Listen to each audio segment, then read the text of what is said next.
thank you very much. Are you all set? You all ready? Nice group, big group.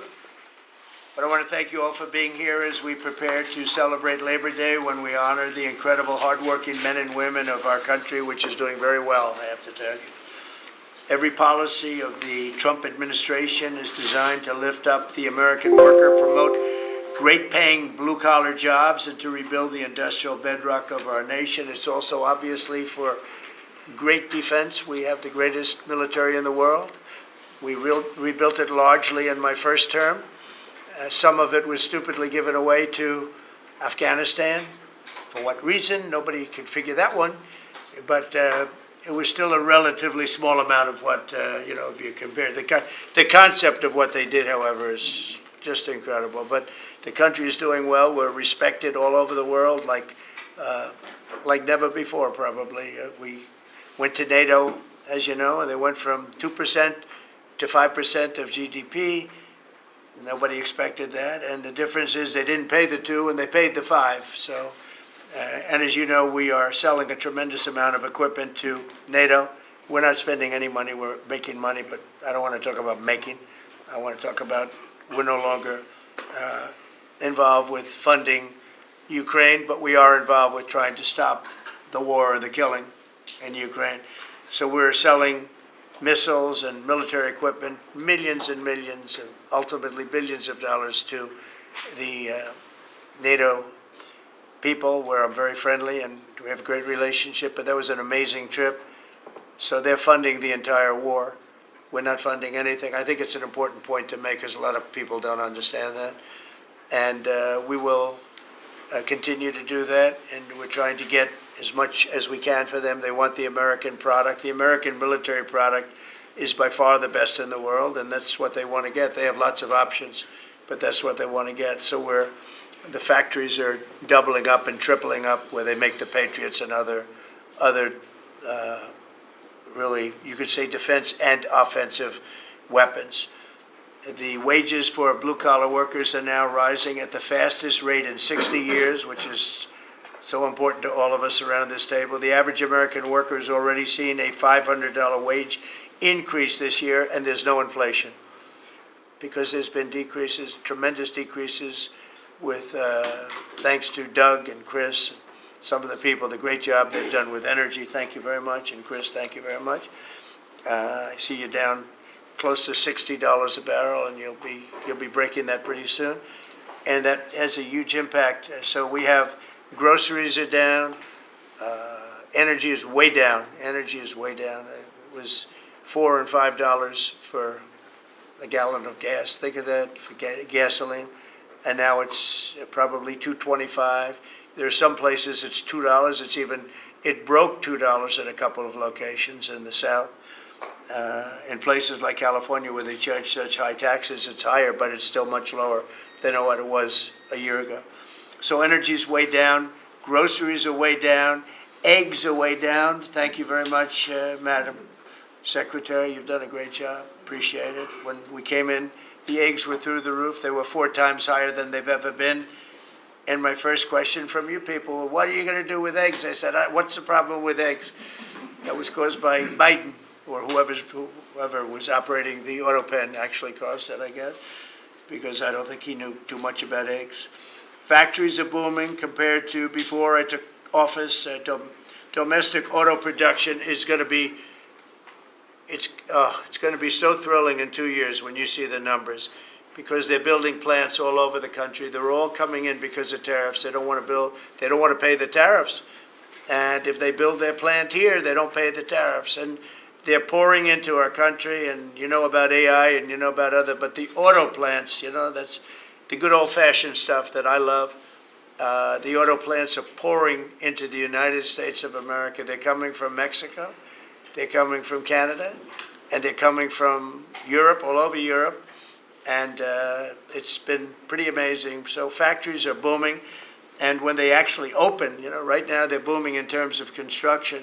This is something given to me by Mark Zuckerberg. And you'll see, this is AI now.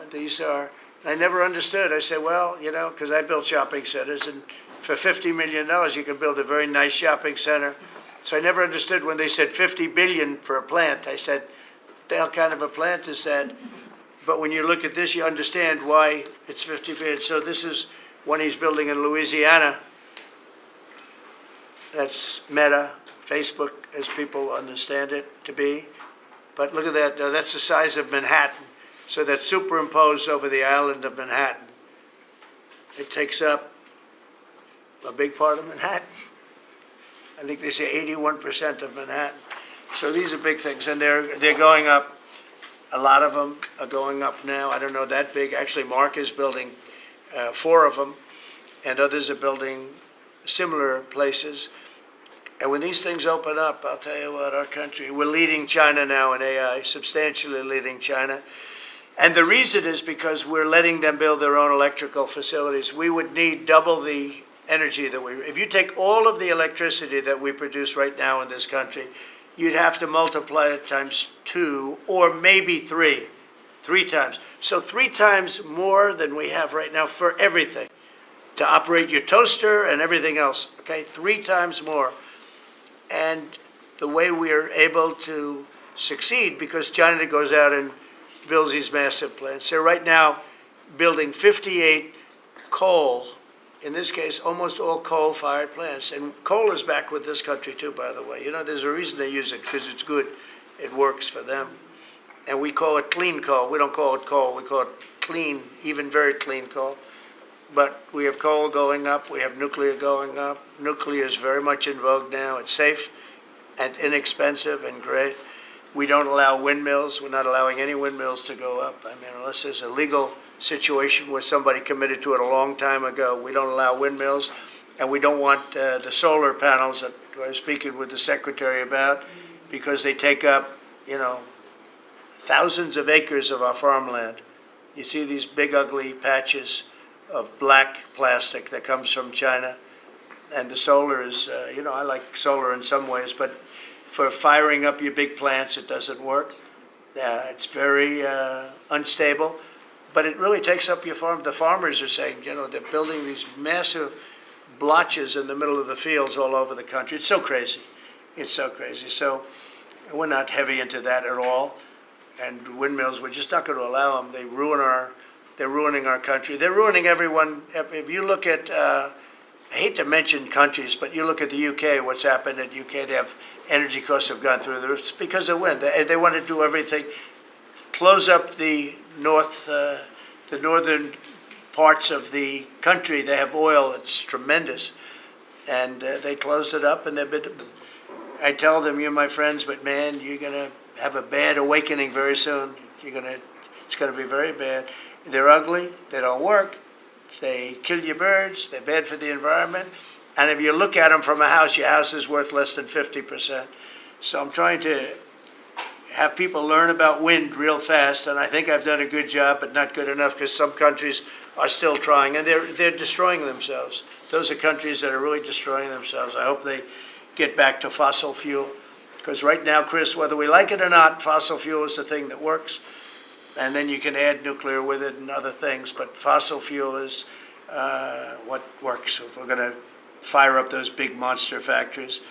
But if you look at comparing everything before I took office, domestic auto production is up 18,000 cars a month. And we haven't even started yet, because a lot of these plants aren't built. It's up 18,000 because Ford, General Motors, and a couple of others, Stellantis, they're taking their existing plants, and they're, as quickly as they can, they're adding on to them. So when their plants open, because they're building big, modern, beautiful auto plants, but think of that, we're up 18,000 cars a month, and essentially all they've done is try and utilize their space correctly as their big plants open up. It's going to be, I hope they remember that it was this way. I hope this table gets a lot of the credit for what's happening. It gets all of the credit, because this would have never happened. We were going out of business in every way. We were losing. All the car plants were leaving this country. Now they're all coming back in, and they are coming from Canada, and they are coming from Mexico, but they're coming from Germany. They're coming from all over the world. Domestic steel production is up by 100,000 tons of steel a week. We have a 50% tariff on steel, aluminum, and various other things. Copper just got brought into the picture, and that means people are going to want to make steel here. We just made a deal with U.S. Steel. As you know, we have an outside company come in, spend $17 billion on building new plants, new everything. It's great, and it stays right here in America. So we're doing amazingly well on steel, and domestic oil production is up by more than 300,000 barrels a day. That's a lot of barrels, and you're going to be talking about that in a second, I think, Chris and Doug. These two people have done a fantastic job, and we have the oil price down to about $62 a barrel. So just so you understand, because a lot of you like to talk about costs and prices, but I watch so much fake information. Product costs are down. Energy is way down. Energy brings things down. You know, with energy, that's what happened with Biden. He stopped our program, and then he went back to it when he realized that it looked like you're going to be paying numbers that nobody's ever seen, like $7 a gallon. You're going to pay $7 a gallon. They were up to $7.5. So then he immediately went back to the Trump plan that they terminated, but it was too late for them. It was too late. They blew it. They had a great thing going. I gave them something great, and they blew it. Since the inauguration, we've created over 500,000 new private jobs, and if you notice, when the numbers come out, government jobs are going down and private jobs are coming up, and that's what really fuels the country. It's easy to hire people and pay them for doing something that maybe is not very productive, but government jobs are down, actually substantially down, and private jobs are way up, and these are the jobs that make money, create a better life. Meanwhile, we've reduced the number of federal bureaucrats by 84,000. So we got rid of 84,000, and I think the job numbers, you're going to see the new job numbers are going to be through the roof because of all of the different businesses that are moving into our country. And not just production businesses, autos and AI, but any business you can think of. In the world of furniture, as an example, North Carolina, I went there many times when I built a lot of hotels and things, and I'd go to North Carolina, I'd buy the greatest, they were the greatest, most talented people. And then China came along and took all of those jobs away. If they would have tariffed them, China wouldn't have taken any of the jobs. But we had presidents that, honestly, and I like some of them, but they didn't know what the hell they were doing from a business standpoint, from running the country. And North Carolina, the most talented woodworkers that you've ever seen. I'd be there and I'd watch them. I'd say, I'd like to have a rail in that chair. Maybe can you fancy it up a little bit? How about this, sir? And it'd hand me a thing. It was like they were artists. They were unbelievable.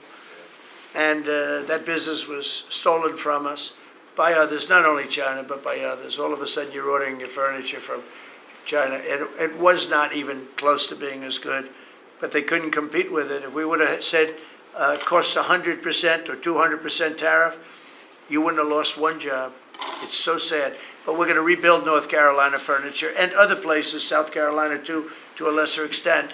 They make furniture. But furniture, we're going to put a very substantial tariff on. We've already announced it.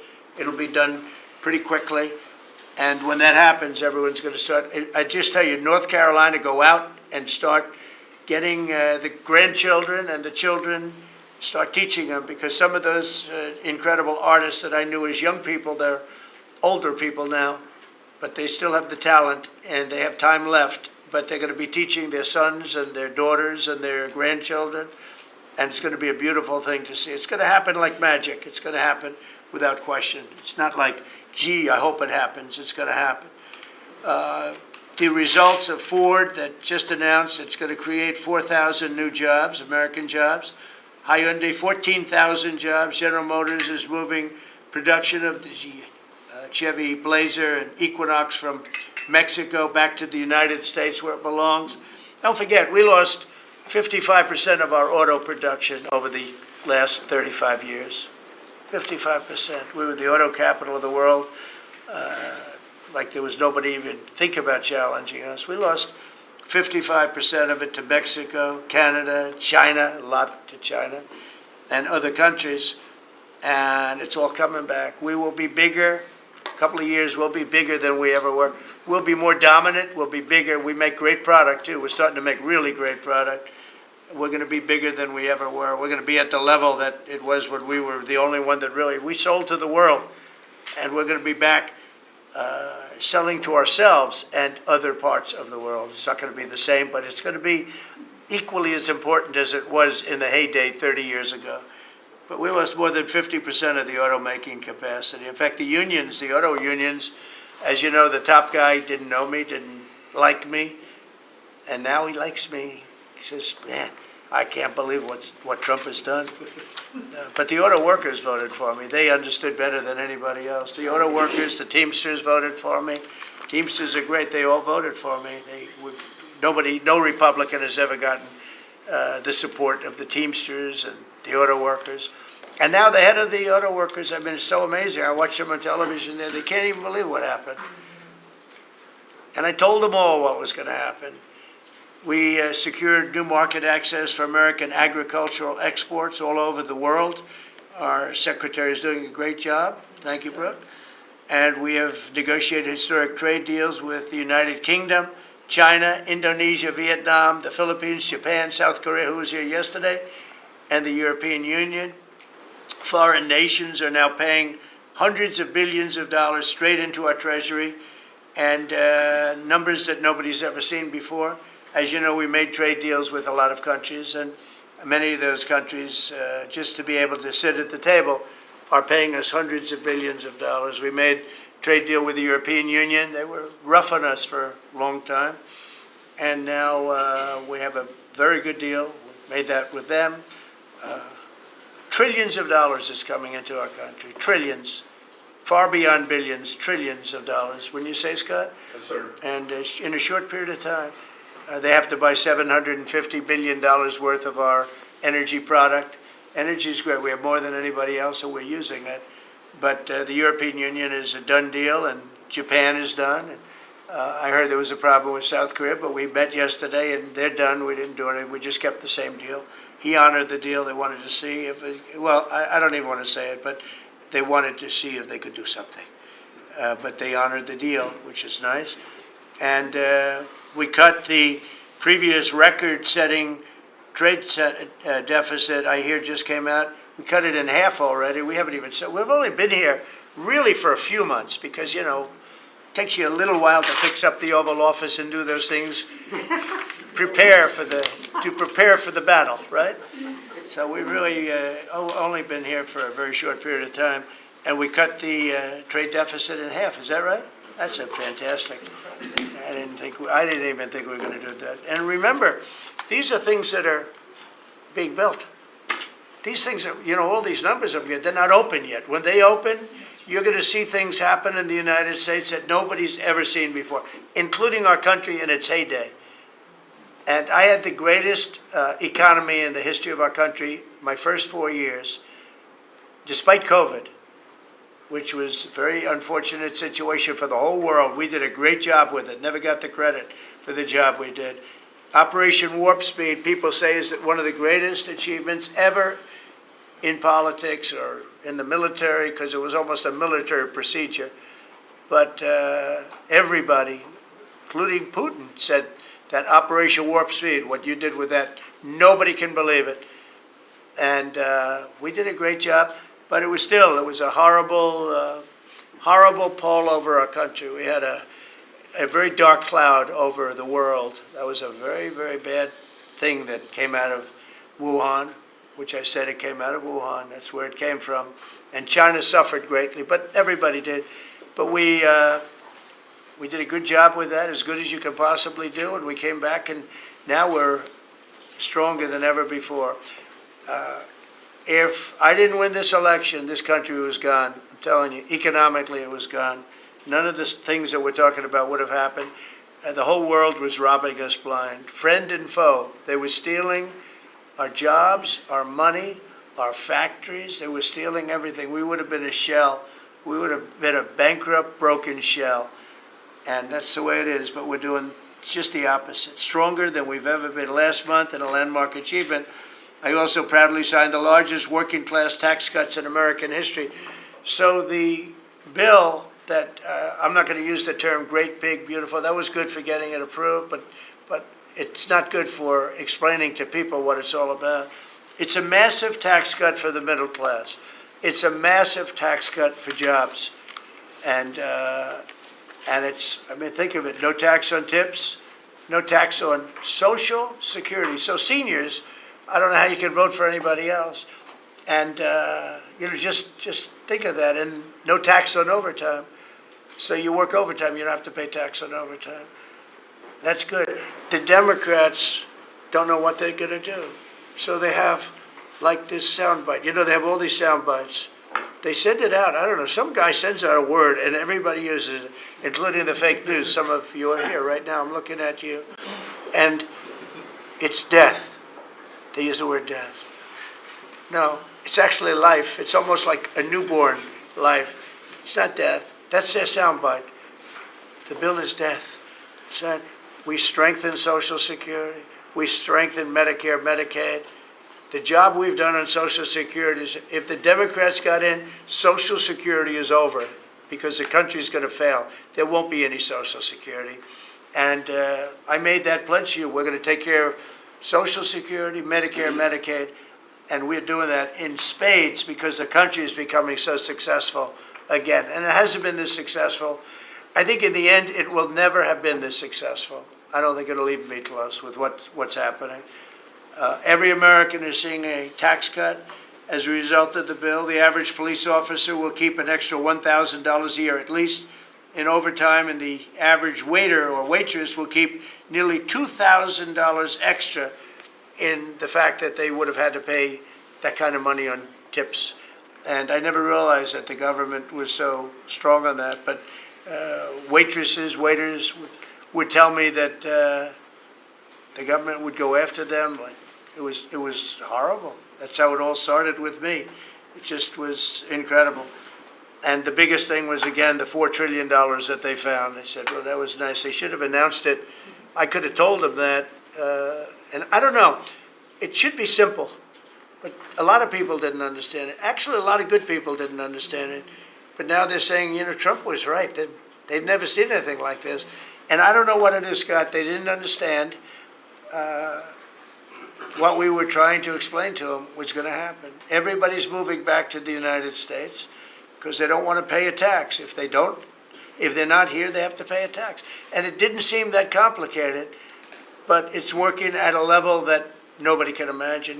This is working $4 trillion, but that's a big number. It's a number that nobody ever heard of before. But $4 trillion is exciting. But that's nothing compared to what's happening, because these places haven't even opened yet. Some of them haven't even started hiring yet. They're under construction. So it's construction jobs, but it's not the big number, and the big numbers, when they open, they're going to be very successful. It's a revolution. We're also working on things to ensure that the awesome power of artificial intelligence is used to benefit all Americans, including American workers and also American children. In that spirit, our wonderful First Lady has just announced a presidential AI challenge. It's going to be a very good challenge, I can tell you. She's put her heart into it, which will inspire the next generation to stay on the cutting edge of this vital technology. This is the new internet, the new computer, the new television, the new everything, all put together in one. This is why when I show you a picture like that, I show you this. This is a factory superimposed over the island of Manhattan, and you have many of them being built right now all over the country, or soon to start. Some of them have started. This one has actually started. That's in the great state of Louisiana. But the First Lady is working very hard on this, and it's an important initiative. And Melania, when she puts her mind to it, nobody could do better. There's nobody. So every young person should go to AI.gov to learn more, AI.gov to learn more. And you'll see it's a great challenge. I think it's going to be a very modern kind of a challenge. It involves AI, which is very exciting to people. So I want to thank her, raise a lot of money for children. We're putting America first, and we're going to be putting the American worker first. And, the Republican Party has picked up 4 million new people, 4 million. The Democrats have lost 2.5 million. Other than that, they're extremely happy. No, they're very depressed. They're very depressed. And their new box that they've fallen into is crime. There was a consultant on one of the shows this morning I was watching. I thought he was very good. He's a Democrat consultant. And he was screaming, no, no, don't let him do this to you. It's another trap. It's another trap. What he's talking about, like men playing in women's sports. They said that's an 80-20. No, it's a 97-3. It's 97-3, like transgender for everybody. They fought for it. They're still fighting for it. I saw a guy today, a politician that you all know very well, fighting like hell for men playing in women's sports. You don't understand. They're human beings also. Well, I agree they're human beings. But you can't have a 7-foot guy playing basketball with the women. You know, just one of those little problems in life. And we all have our place. It's okay. I've got my place too. But this guy's screaming, it's another trap. And this is the worst of all. He said, because this is crime. Trump is saying he's against crime and they're for crime. No, he's going, it was funny. No, it's a trap. Don't do it. And then I saw this poor, stupid Chuck Schumer, the guy. He looks like he's aged 100 years. And I don't like getting into looks. You know, looks don't mean anything, right? When you're in politics, looks don't matter. I look at Pam, I would never say she's beautiful because that'd be the end of my political career. Laurie, secretary. But I will tell you, this is the best of all. And they're going to fight me. Like this slob of a governor you have in Illinois. This poor guy got thrown out of his business by his family. I know the family. I was partners with the family. Nice family. I like the family. But he was no good. They threw him out. He's governor of Illinois. And he goes about Trump, we don't need his help. Chicago is the worst. These places are really bad. Crime in D.C. was the worst it ever was. You know, they make up stories. Crime in D.C. was the worst ever in history. And now, over the last 13 days, we've worked so hard. And we've taken so many, there are many left, but we've taken so many criminals, over 1,000. I watched a man from Maryland who said to me, I mean, sir, you're the greatest president. You're doing an unbelievable job. What a great job. Governor Moore, has anyone heard of him? Mm-hmm. He's another hopeful for president. I don't think so. But I met him, and I didn't realize it was on camera. Did you see they caught him on camera? I was at a game, I don't know, like the Army-Navy game or something. And I met him in a hallway. And as usual, you do your job very well. One of these great cameramen had it on tape. But I met this gentleman. I never met him before. Sir, you're doing a great job. You're doing an unbelievable job. Thank you very much. But then he goes on television and says, oh, Trump is a dictator. He's a dictator. And a lot of people have heard. So the line is that I'm a dictator, but I stop crime. So a lot of people say, you know, if that's the case, I'd rather have a dictator. But I'm not a dictator. I just know how to stop crime. And you would think that Illinois would have such a problem with crime, such a bad governor. He should be calling me, and he should be saying, could you send over the troops, please? It's out of control. It's out of control. In New York, it's out of control. Not as bad as Illinois, by the way. Not even close.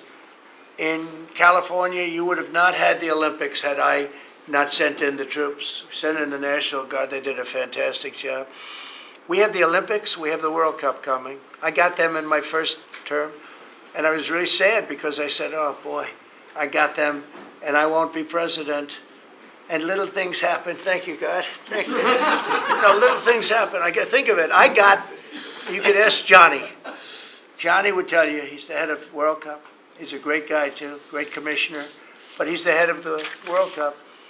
He said, Trump is the only reason we're doing this. And the sad part is that I was not going to have it. I would have to be, probably I wouldn't have even been invited to the game, depending on who's president, right? And I got that. I did not get 250, okay? The 250th anniversary, I did not get. I'd like to claim it, if I might, but I didn't get that. That was whether I was president or not, it was still 250. I'd like to take credit for it. What I will take credit for is we're going to have a better celebration under Trump than you would have had under some stuff. That I'll take care of. We're going to have a safer place, Christy, because of you and Tom Holman and everybody, right? But, so we have 250 coming up. We have the World Cup coming up, which is like having 45 Super Bowls. And we have the Olympics coming up. So we're going to have a very exciting 3.5 years remaining. We're going to have a very exciting, it's going to be done properly. So I just want to tell you, our country's in incredible shape. Our military is strong and powerful and respected. We had some fantastic decisions from the Supreme Court that let us put the people into the military and other businesses that are best for the job, as opposed to some woke reason that was killing our country. That was a very strong, very powerful. You can now go into a company based on your ability, as opposed to being forced in based on some factor that cannot make our country great. That was a big decision, very, very big decision. And we've had a lot of great decisions, and we've all made some great decisions sitting around this table. I want to thank Scott. Unbelievable what's happening financially with you and Howard. And Vice President's involved in everything, and he's been great. And Marco has been, really, I think you're born for this job. I don't think you should ever run for another office, actually. I don't think you should, really. You're so good at this. He is so good. And everybody likes him, everybody likes him. But everybody, much more importantly than like, I think you would say, is respect. They respect Marco. They respect all the people around the table. So what I'd like to do is, I'd like to go around the table. You seem to like it. Your audience seems to like it based on ratings. And I want to mention, about crime, because we have a young lady here, Iris, of Epoch Times. You're Iris, aren't you, huh? And I heard you were very savagely mugged in the city, and we're not going to let that happen under this administration. That was last year. And would you like to mention what happened? Of course. So first of all, thank you, Mr. President. Do you want to listen to this? For having me here to share my story to the room and to the broader public. My name is Iris Tao. I'm a White House correspondent for NTD, the sister media of the Epoch Times. So more than 2 years ago, it was a Saturday morning in broad daylight. I was on my way to work, and a young man with a black ski mask pointed a gun at my face and threatened me to hand over my phone, my wallet, my laptop, and everything else. And when I refused, he used the butt of his handgun to strike me across the face, in the cheek, or what some people call pistol whip me, before running away. And that has deeply traumatized myself and my family. Ever since, I've never dared to walk in the street of DC at night, ever. And my family was extremely worried. So, Mr. President, thank you so much for what you're doing right now, because being honest. Such incidents involved not just me, but also my family. If he had shot me, I could have died right there in the middle of nowhere without my families or my friends knowing, at the age of, back then, I think 23, just starting my career here in DC without even starting a family. But now I'm very blessed to have this opportunity to. So you had a gun pointed at your head, and you probably figured that he's going to pull the trigger, because these are animals that don't know what the hell, they couldn't care less. The pulling the trigger to him is a very minor event, and I'm sure he's done it before. So how did you, and you did refuse to give it, which would probably, maybe somebody would say that was not the right decision, right? Right. But you refused, but I understand that. So, and then he hit you real hard. Yes. It's really amazing that you weren't shot. That was. I'm very blessed, and that's why having this opportunity to stand here to share my story today. One, I'm very grateful for God for allowing me to still survive to this day, but also to Mr. President. Thank you for now making DC safer. Thank you very much. For us, for our families, for my parents, on my behalf of my parents, and now my baby on the way. Thank you so much.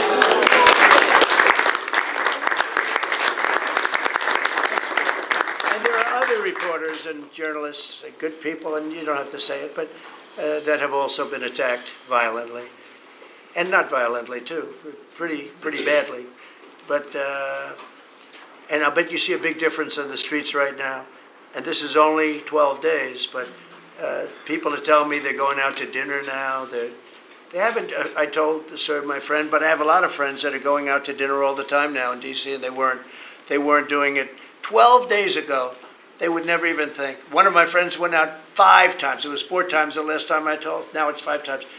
He said, I love going out to dinner, and restaurants are starting to open again. A lot of them closed because, nobody wanted to go into a restaurant. Nobody wanted to get to a restaurant or even sit in the restaurant. But you see a big difference now, don't you? I do pass by Union Station every day on my way home, and I do feel a lot safer seeing the trucks right outside, seeing the National Guard troops members right outside. It does make me feel like I'm hopeful about DC again, and one day hopefully we can raise our family here. Thank you very much. It's nice. And those are tough troops, too. Those are not politically correct troops. We don't have politically correct anymore. We have tough guys, tough people, including some tough women. But we have tough people, and when you look at them, I tell you, they showed one scene where a bunch of Tren de Aragua guys or whatever, maybe MS-13, maybe MSDNC, okay? Because to me, they're worse. I think they're worse. MSNBC maybe is worse than Tren de Aragua. Real scum, real dishonest people. But anyway, they went into this gang, I think it was Tren de Aragua, Venezuela, and they weren't nice to this group of people. The gang was calling them sir. Yes, sir. Yes, sir. Get out of here. Get the hell out of here. You're no good. Get out of here. And yes, sir. Yes, sir. Yes. These are people that beat up people all day long. And they're calling these soldiers, that's what they are. They're real soldiers. There's no games. I said, you don't have to be politically correct. And you know the way they used to spit in the face of the soldiers, with the soldiers standing like this, and you'd have some guy or some woman sometimes screaming at them from 1 inch away. They're standing there, and they're told you cannot do anything, and they start spitting, actually spitting in their face. And I said, you spit, we hit. And they're totally authorized to do that, all of those things. But your story is great, and there are other stories here, but they don't have to tell them. But some people are ashamed to tell them. They don't want to tell them.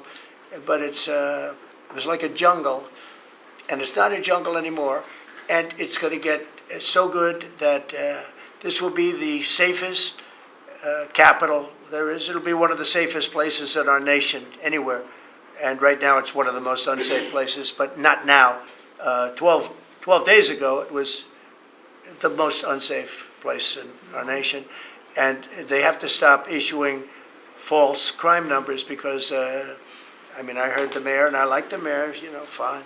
I don't care if I like her or not. If she did her job, I wish she were a horrible person who did her job. But she's probably nice, I guess. I don't care. I want her to do a job. But they issue false numbers. She said crime is down, before we got, now they can say crime is down. Crime is very much down.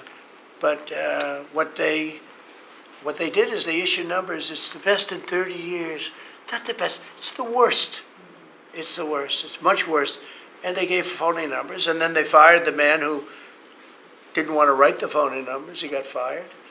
And I guess that whole situation's under investigation because it's a very important thing, Pam. If they're going to give these phony numbers, it's a false feeling that you get crime. You have to do something about it. And you can't go around saying, "Oh, Washington D.C." If it's not, it's going to be very safe very soon. It's very safe right now. You're going to go out, have dinner. People are going out all over the place. They're walking. I have people that work in government, strong, tough cookies. They can take care of themselves. But it doesn't help to have big, strong muscles. And I work out. If a guy's over there with a gun shooting you in your face, you can be the strongest guy in the world. Guy has a gun, shoots you in the face. It doesn't matter how much you've worked out, how many weights you've lifted, how hard you worked. And so we have the toughest guys and we have the best guys. And I'm willing to go to Chicago, which is a big trouble, but we have a governor that refuses to admit he has problems, huge problems. Baltimore, Wes Moore was telling me I want to walk with the president. Well, I said, I want to walk with you too someday. But first you got to clean up your crime, because I'm not walking in Baltimore right now. Baltimore is a hellhole. And this guy, I don't even think he knows it. He's another candidate for president. Between him and Newsom, you got some real beauties, I'll tell you. But if we didn't go into Los Angeles, you wouldn't have the Olympics, in my opinion. You wouldn't have the Olympics. We went in, and the sheriff, the boss, said, thank God they're here. You could see his tape.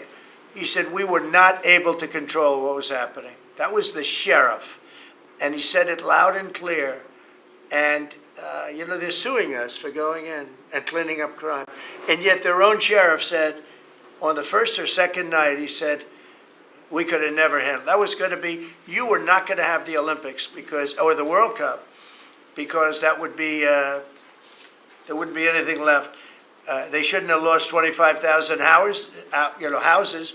The water was turned off from the Pacific Northwest.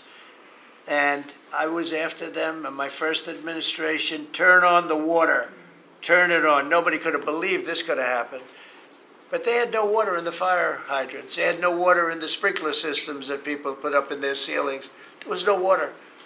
And yet we have tremendous amounts of water. They send it all into the Pacific Ocean, trying to protect a certain little fish that's not doing well, because it doesn't do well without water either. And it shouldn't be protected because it shouldn't be a protected species. But I think that's actually just an excuse. I actually think these people are sick. There's something wrong. So we send hundreds of millions of gallons of water a day into the Pacific Ocean. They turn a valve, and the valve heads out, and we turn the valve back. I actually had to do it using force. We turned the valve back, and now they have water, but not as much as they should have, because they should. And I'm telling Gavin Newsom by this conversation right now, turn the rest of the water on. Turn it on. So things are done that are so sad in this country. Lack of common sense. I like to say the Republican Party is the party with common sense. We're smart, we're sharp, we're this and that. They're smart, but they're radical left people. And they can't help it. They're very smart, but they're radical left, and they're destroying our country. But they're not going to destroy it anymore. So we picked up millions of people in the Republican Party. They lost millions of people. And I think we're going to do very well in the midterms. And I just want to say one other thing, and that's medicine. The cost of medicine all over the world is much cheaper than the United States, because for years the world pushed us around, including our friends. And you go to Germany, you go to England, you go to different places, and you go to a store, and it's sometimes 10% of what we pay in the United States, because they said, nope, we're not paying any more. You charge the United States. This went on for 25, 30 years. And I invoked favored nations. I said, I want to pay the same as they're paying. And Bobby Kennedy is doing a good job, and Dr. Oz is doing a good job. And I asked them, other than the basics that they're doing on autism and other things, which we got to solve that problem because it's crazy what's happening, it's out of hand. But this is the most important thing that can be done, is favored nations, Bobby. And we're not talking about a 25% cut or a 50. We're talking about a 1,500% cut, because people go to Europe to buy drugs, and they come back with drugs, prescription drugs, normal, I don't mean the bad drugs, I mean prescription drugs, because you can buy them for 10%, 15%, 20% of what. So they're going to go up in price. And I told the countries, and I get along good with all of them.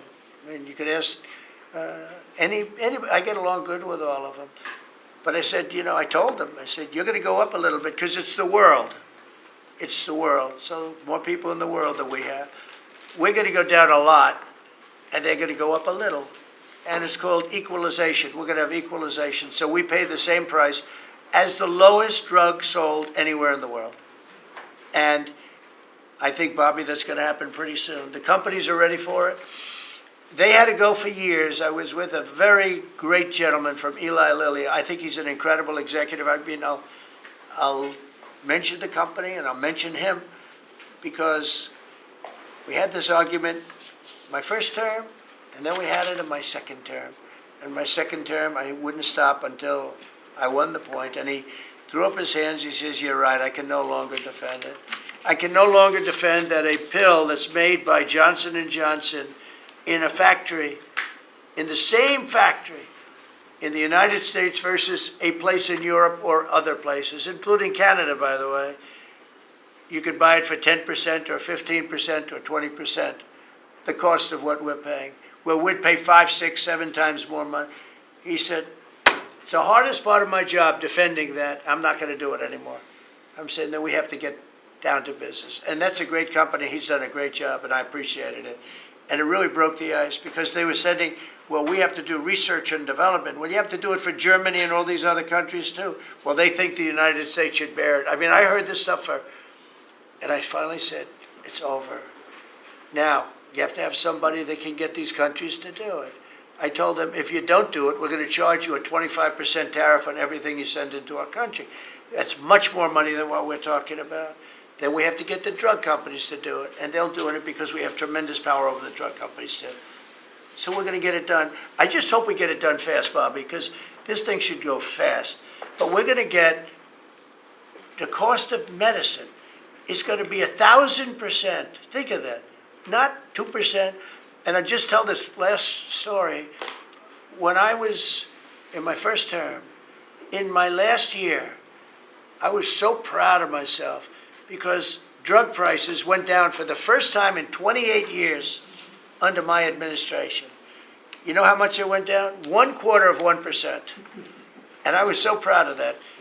And I held a news conference, I think you'll be able to find it, congratulating myself and my administration because for the first time in 28 years, drug prices went down 1/4%. That is tiny, but it still went down.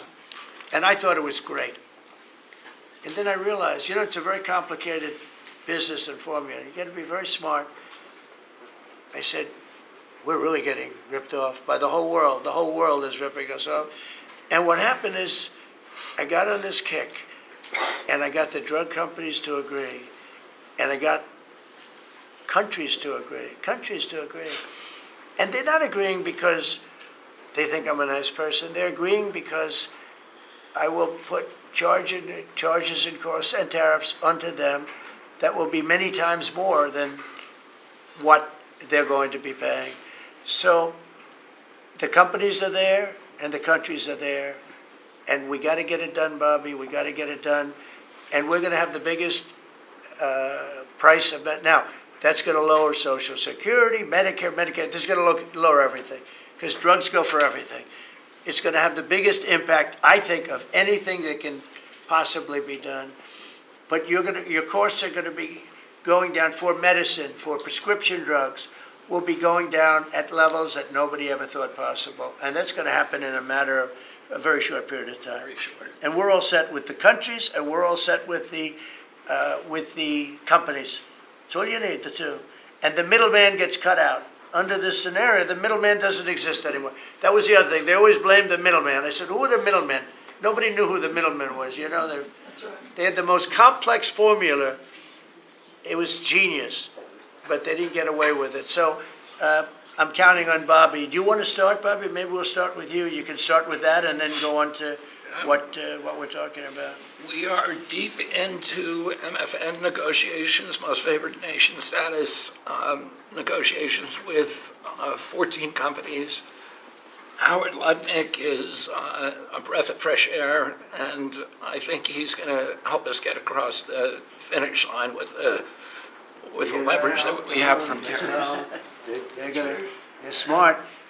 Don't let them get away with it, Howard. Well, the combination of Bobby's MFN and the 232 Pharmaceuticals, which we launched together, Right. When you put those two together, it really gives Bobby the tools to go execute your plan. So I'm supporting Bobby as he executes his plan. Good. Right? Yes. And this cabinet meeting is supposed to be about working Americans and bringing jobs back to this country, and particularly rural America. And I want to mention the big, beautiful bill. Right now, we spend 7% of Medicaid dollars on rural hospitals. So they're getting the short end of the stick. It's about $19 billion a year.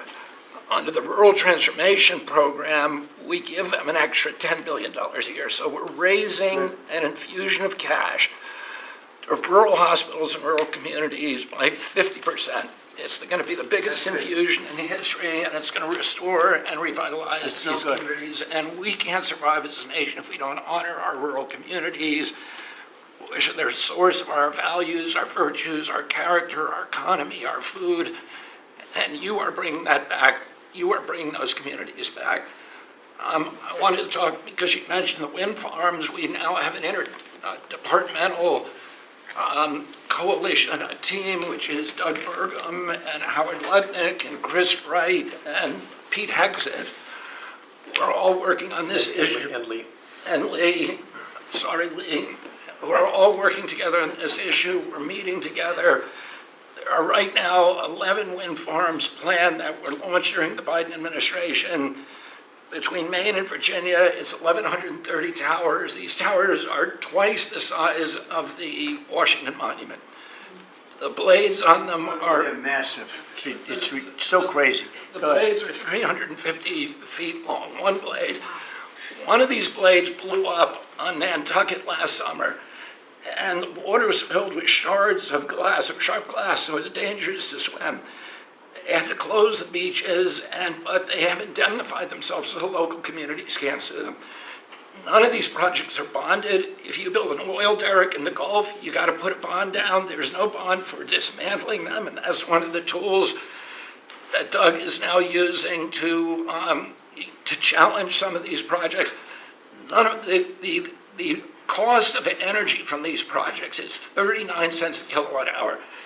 The average cost in this country is 17 cents per kilowatt hour. And natural gas is 3 cents. Right. So it is the most expensive energy. I've been representing commercial fishermen for 40 years. They are so excited about what you're doing, Mr. President, because their fisheries are being wiped out. As soon as they begin construction, the groundfish fisheries just disappear. The fish leave the area. They've killed 160 whales in the last 2 years. So they're wiping out the whale population, the Atlantic whale population, the big whales, the minkies, the gray whale, or the humpback whales, the right whales. And you are going to save the whales on the East Coast because of this. And you're going to save these economies that are based upon commercial fishing. I'll say one other thing about fishing. We are now, the South Asian nations are now dumping shrimp on our country.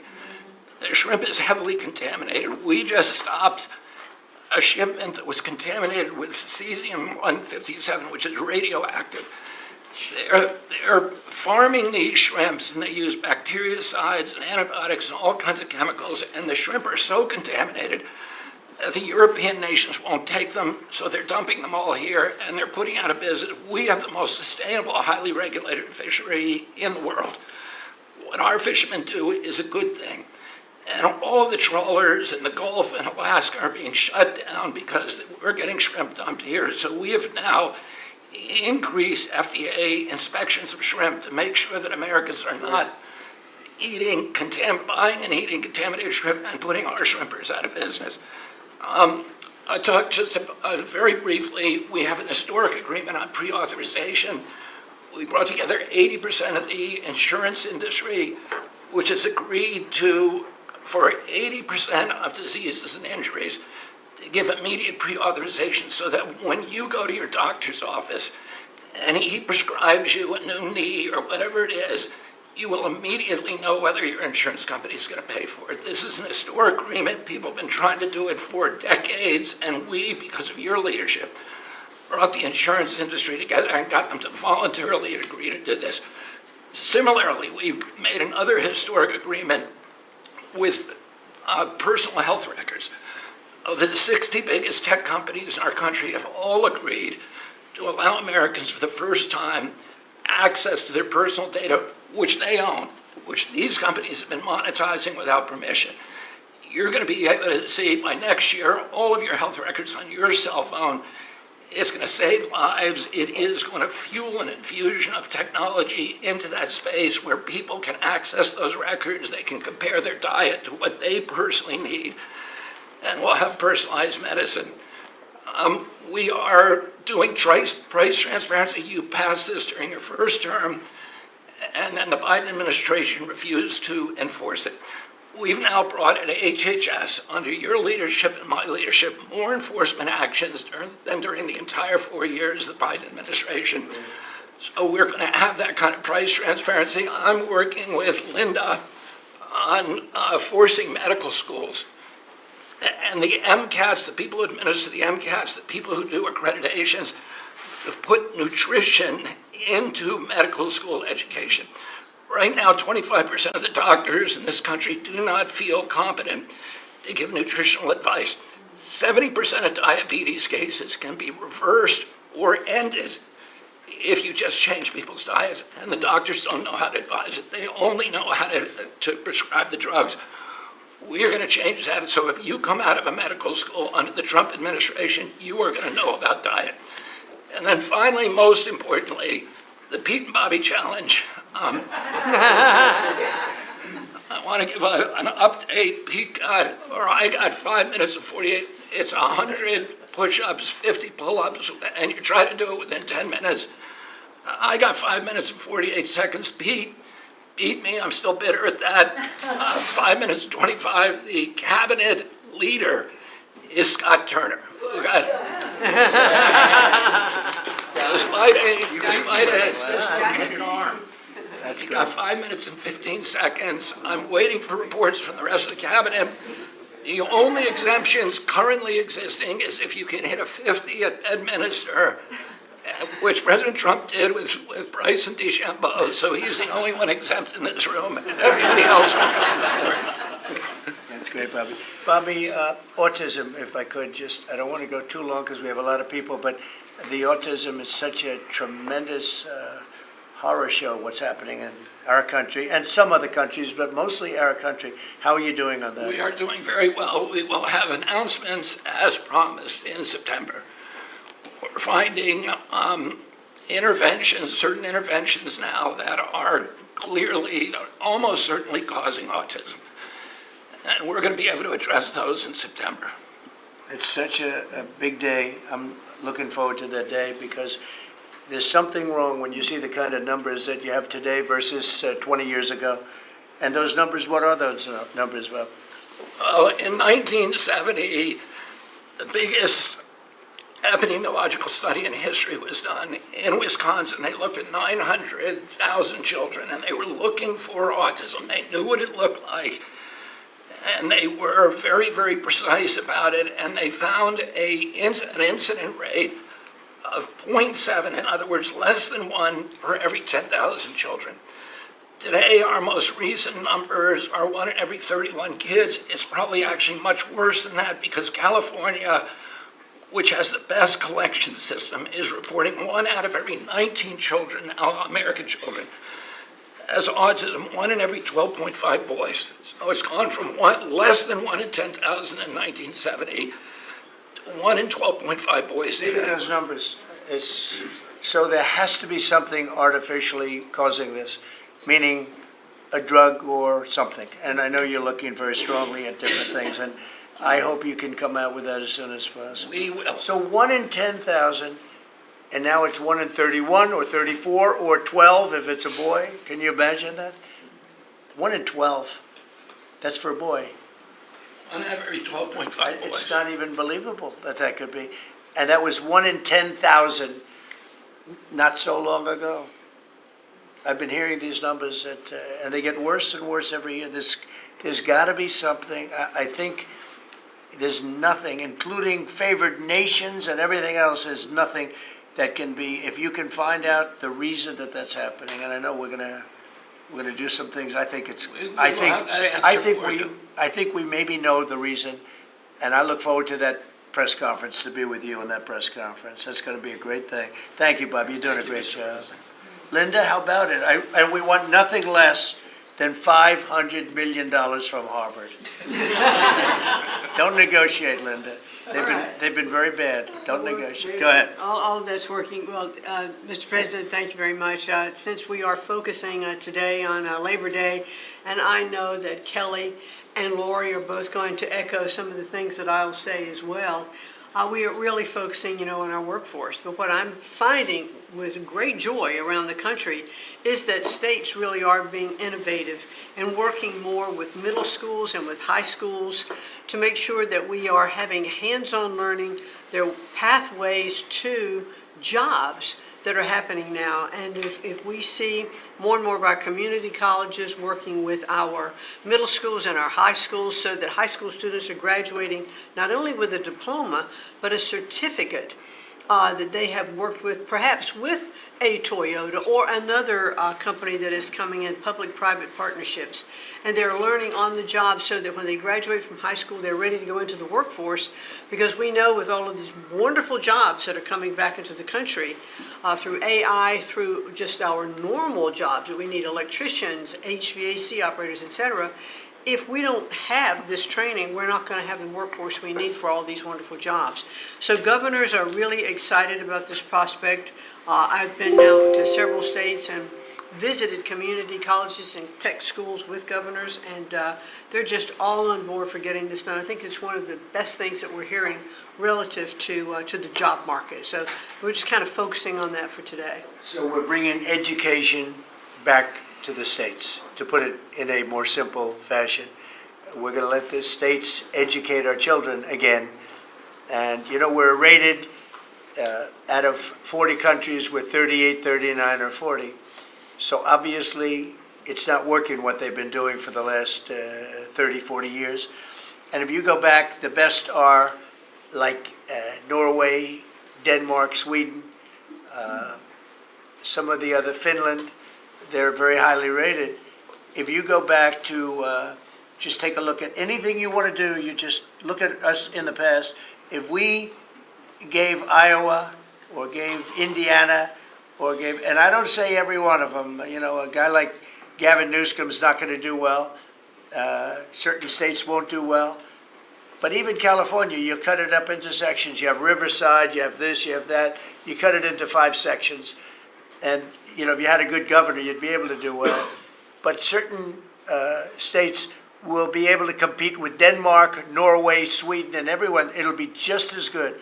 So I figure you have close to 40 of those states. Mm-hmm. And then you'll have 10, you'll have 5 that won't be very good. You have 5 disasters, and we'll have to work on those disasters. But for the most part, we will have education that will go zooming up in those charts, just like we have in everything else we've done. And I think it's one of the most important things we're doing at this table. So bringing education back to the states where you have the parents running it, where you have the school boards that are local. We have people running from Washington that have never even been to the state that they're in charge of. They've never even been there, and I don't think they care about it. So we want to close up the Washington buildings, sell the buildings off, let somebody else get rich with the real estate, because it'll be a crime-free city. By the way, speaking of that, anybody murders something in the Capitol, capital punishment, capital punishment. If somebody kills somebody in the Capitol, Washington, D.C., we're going to be seeking the death penalty. And that's a very strong preventative. And everybody that's heard it agrees with it. I don't know if we're ready for it in this country, but where you have it, it is, we have no choice. So in D.C. and Washington, states are going to have to make their own decision. But if somebody kills somebody, like you could have been killed, very lucky you didn't get killed, it's the death penalty, okay? Fantastic job you're doing. Thank you, Linda. Very much appreciated. How are you doing with the colleges, by the way? You're doing some pretty good work in terms of getting them to treat people fairly. Well, interestingly enough, since we've been negotiating with some of the Ivy League schools, I have presidents of universities calling every single week. They want to sit down and talk to us about all of the steps that they are taking, because they would like to not come under the same investigative, program. And so it is having its desired effect. That's great. If I shot across the bow, the big guys, people kind of step in line and know you mean business, and we have teeth in these agreements. And I'm proud of the work that we're doing there. Well, they misbehaved, and some of these schools are getting billions and billions of dollars, and they misbehave, so that's it. And So one way or the other, we're going to win that whole thing. It's going to straighten them out. Okay? Thank you. Great job. Lee, please. Mr. President, the Trump EPA has a special Labor Day message to America's workforce, especially our auto workers, our coal miners, our steam fitters, our pipe fitters, and the list goes on. See what a difference a year makes. A year ago, the way that the Environmental Protection Agency was operating, the choice was made to protect the environment. We would have to strangulate the economy. That's the way that the EPA operated for years. There was a binary choice. We had to choose one or the other. The Trump EPA completely rejects that. See, we choose to protect the environment and grow the economy. And a very special shout out to Russ Vogt and his team at the Office of Management and Budget. We give him a lot of work. He's happy to do it. Dozens of different deregulatory actions. We just announced a proposed rescission of the 2009 Obama EPA endangerment finding, all of the light, medium, and heavy-duty vehicle regulations that followed. It is the single largest deregulatory action in the history of the United States government. And when you add up the dozens of different actions that we have announced and that we're working through, in one agency in 1 year, we'll do more deregulation than entire federal governments have done across all agencies, across entire presidencies. And what we are accomplishing would not be possible if not for the support of the rest of this team you've assembled around this table. The well-oiled, well-wired machine at the White House, led by Susie Wiles, and the DCOSP, the policy shop, led by Stephen Miller, they have been amazing to work with. I was just in Iowa with Administrator Loeffler, who made an announcement with Secretary Rollins to reverse the deratement on diesel exhaust fluid systems. Mr. President, you said you wanted water flowing faster. Working with the Secretary of Energy, we've done our part to do that, to get gas cans flowing faster, to stop that annoying start-stop feature in vehicles. See, people out there might say, well, why are you focused on all of these little things? If it's little to you, it doesn't mean that it's not a very big deal for millions of other Americans. The charge was clear when you called me in November and you asked me to do this job. Clean air, land, and water for all Americans. Unleash energy dominance. Advance cooperative federalism. Permitting reform. Make America the AI capital of the world. Bring back American auto jobs. What we are accomplishing now, again, wouldn't be possible if not for your leadership. I'm grateful to the American people for electing you and our amazing Vice President. I was just in Mexico City announcing and signing on behalf of the Trump administration an agreement with Mexico for a permanent solution for the Tijuana River sewage crisis, which you have been so outspoken and passionate about in our conversations. It would not be possible if not for Secretary Rubio, Deputy Secretary Landau, U.S. Ambassador to Mexico Johnson. The team at the State Department has been incredible. The work with the NEDC on permitting, to be able to get new pipelines built, to get new factories started. The list, it's amazing. So, somebody out there might not realize the relationship between the Environmental Protection Agency and the Department of Defense. The amount of work with Secretary Hegseth and the Army Corps, from responding to the LA wildfires, to getting more water flowing in California, which is also something that Secretary Burgum is involved with, to helping the farmers, the ranchers and landowners to revise the waters of the United States definition so they don't have to go hire an attorney or a consultant to tell them whether or not a water on their property is subject to federal regulation. Thank you for putting this entire team together. It's an honor to be at the Trump EPA, where we choose to both protect the environment and grow the economy. It's a very happy Labor Day for America's workforce.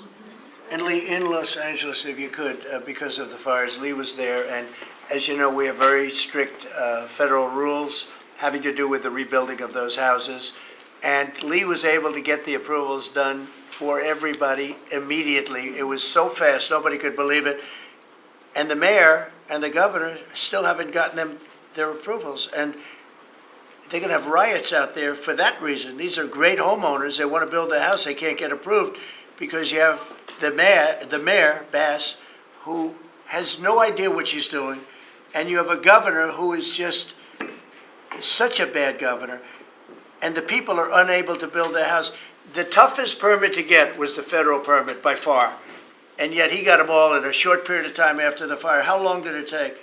Well, Mr. President, you came in, signed an executive order, and told the EPA that we had less than 30 days to complete our hazardous material removal, which the initial response, once all of our heart rates went down a bit, was just to figure out how to get it done. We got it done in just less than 30 days. The Army Corps of Engineers then comes in for the debris removal.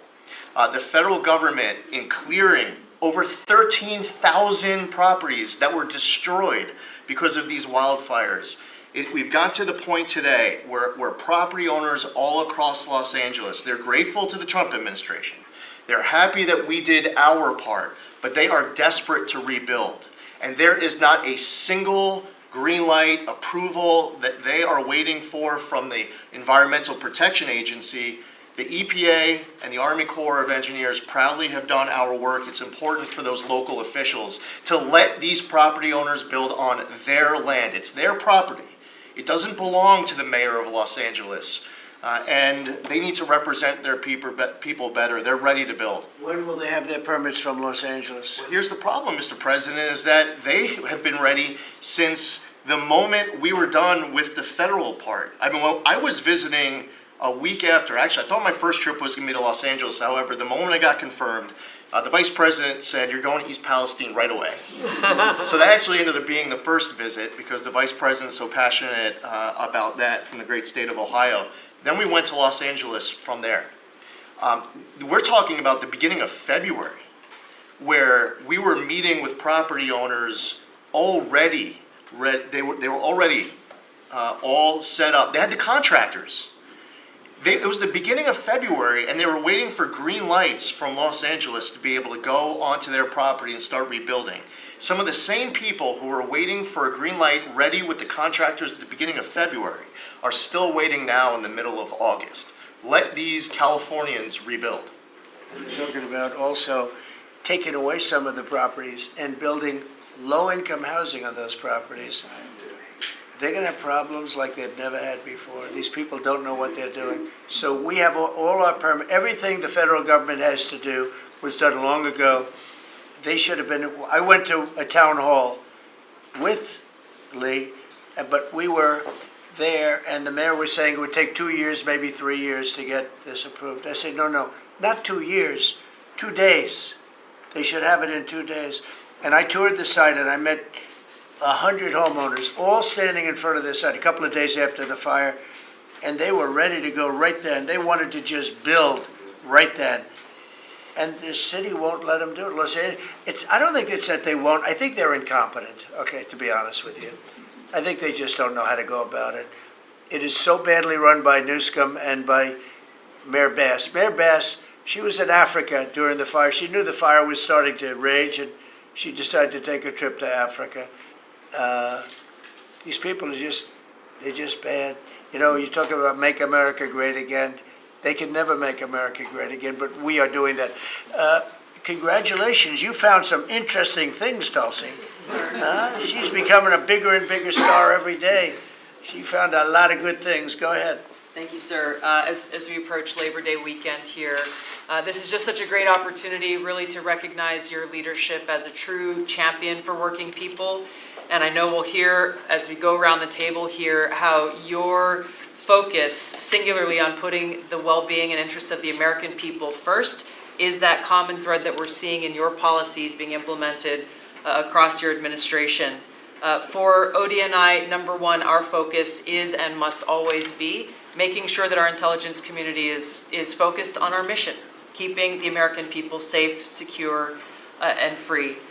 We're doing great work on this front. I'll point out our National Counterterrorism Center, led by Director Joe Kent, are working across different agencies with Homeland Security, DEA, FBI, and others to catch terrorists, both those who are trying to come into our country, those who may already be in our country. They are finding the worst of the cartel bosses and making sure that they're not able to continue to wreak havoc and terror in our communities. Secondly, Mr. President, you have charged me with the mission of finding the truth and telling the truth to the American people. And we've exposed some of the worst examples of the weaponization of intelligence in the last several weeks. I will continue down that mission and that path wherever it leads. Transparency, telling the truth, is what will drive true accountability for the American people who deserve nothing less. And lastly, Mr. President, all of us are charged with being good stewards of taxpayer dollars. I've gone through a reorganization for ODNI that we've announced in the last week. We've cut nearly half of redundant, unnecessary functions within ODNI, saving taxpayers over $700 million a year. We will continue focusing on our core mission in keeping the American people safe, and appreciate your leadership and your focus on this most critical task. And you've also found many bags of information. I think they call them burn bags. They're supposed to be burned and they didn't get burned, having to do with how corrupt the 2020 election was. And when will that all come out? Mr. President, I will be the first to brief you once we have that information collected. But you're right, we are finding documents literally tucked away in the back of safes in random offices, in these bags and in other areas, which again speaks to the intent of those who are trying to hide the truth from the American people and trying to cover up the politicization that was led by people like John Brennan and James Clapper and others that have caused really immeasurable harm to the American people and to our country. Great job. Thank you. We look forward to hearing it. The public looks forward. Thank you very much. Administrator? Thank you, Mr. President. Well, everyone knows there's no stronger advocate for hardworking American families than you, sir. Thank you for the largest tax cut in American history for working families. The average family of four is going to save about $10,000 take-home pay more a year. And what we're seeing is an increase in the child tax credit, the increase in the standard deduction. Hardworking families are going to benefit from this bill, and small businesses. There's no bigger beneficiary than Main Street, because small business makes up 99% of all businesses in this country. I've traveled to nearly half of our states, 24 unique states. I've made 40 state visits. In fact, I was with our great vice president at a small business manufacturer in Georgia last week. I was with a trucking company in Ohio. I was in Michigan at a motorcycle manufacturer. The return of Made in America is going to be driven by small businesses, because 98% of all of our manufacturers in America are small and medium businesses, 600,000 factories that employ 5 million people. And as Secretary McMahon mentioned, this work-based learning that is going on in professional and trade schools is real. I've visited them from Utah to Maine to Georgia and seen this revolution in education happening. So small businesses need skilled labor. Now that you solve for inflation, for the taxes, every Democrat voted for a $4 trillion tax increase on the backs of hardworking Americans. And so you prevented that. And now we've got fair trade. And thanks to Administrator Zeldin, we're seeing deregulation. I mean, this diesel exhaust fluid crushed farmers and construction and other heavy industry. So rolling that back makes a real difference for small business. And your domestic economic agenda is amplified through small businesses, which is why small business optimism is above its 53-year average, finally. And so Main Street appreciates it.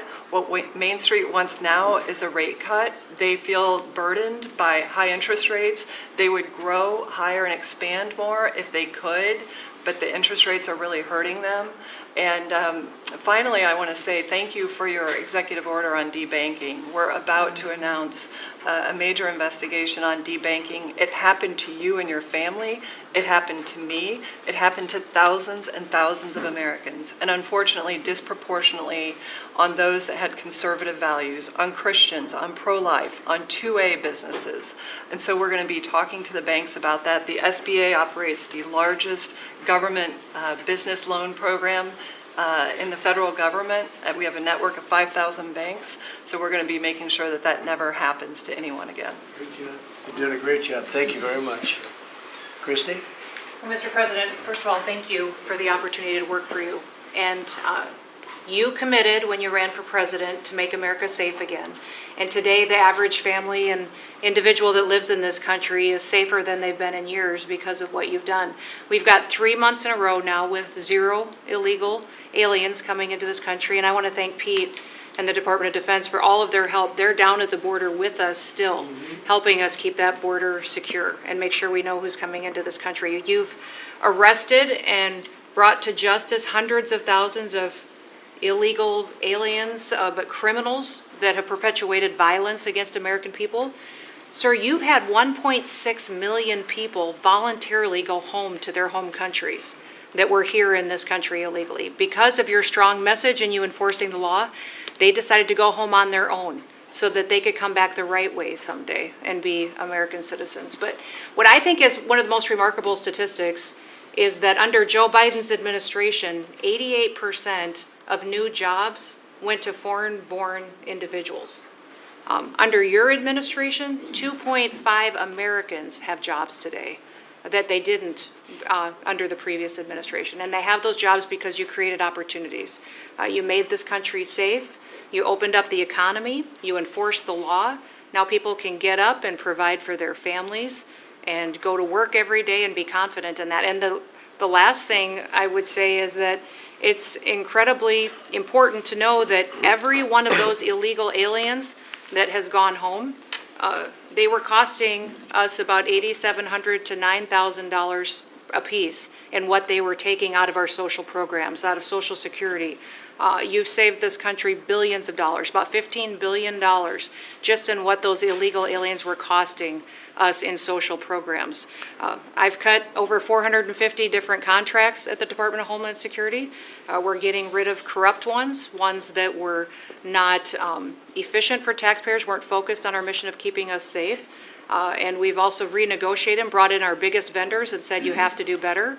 And we've saved the taxpayers over $13 billion doing that as well. So we're continuing to be accountable with taxpayer dollars, but sir, focused on doing the mission of what you've committed, and that's to keep us safe and to make sure we put Americans first. Great job, and great job on the border.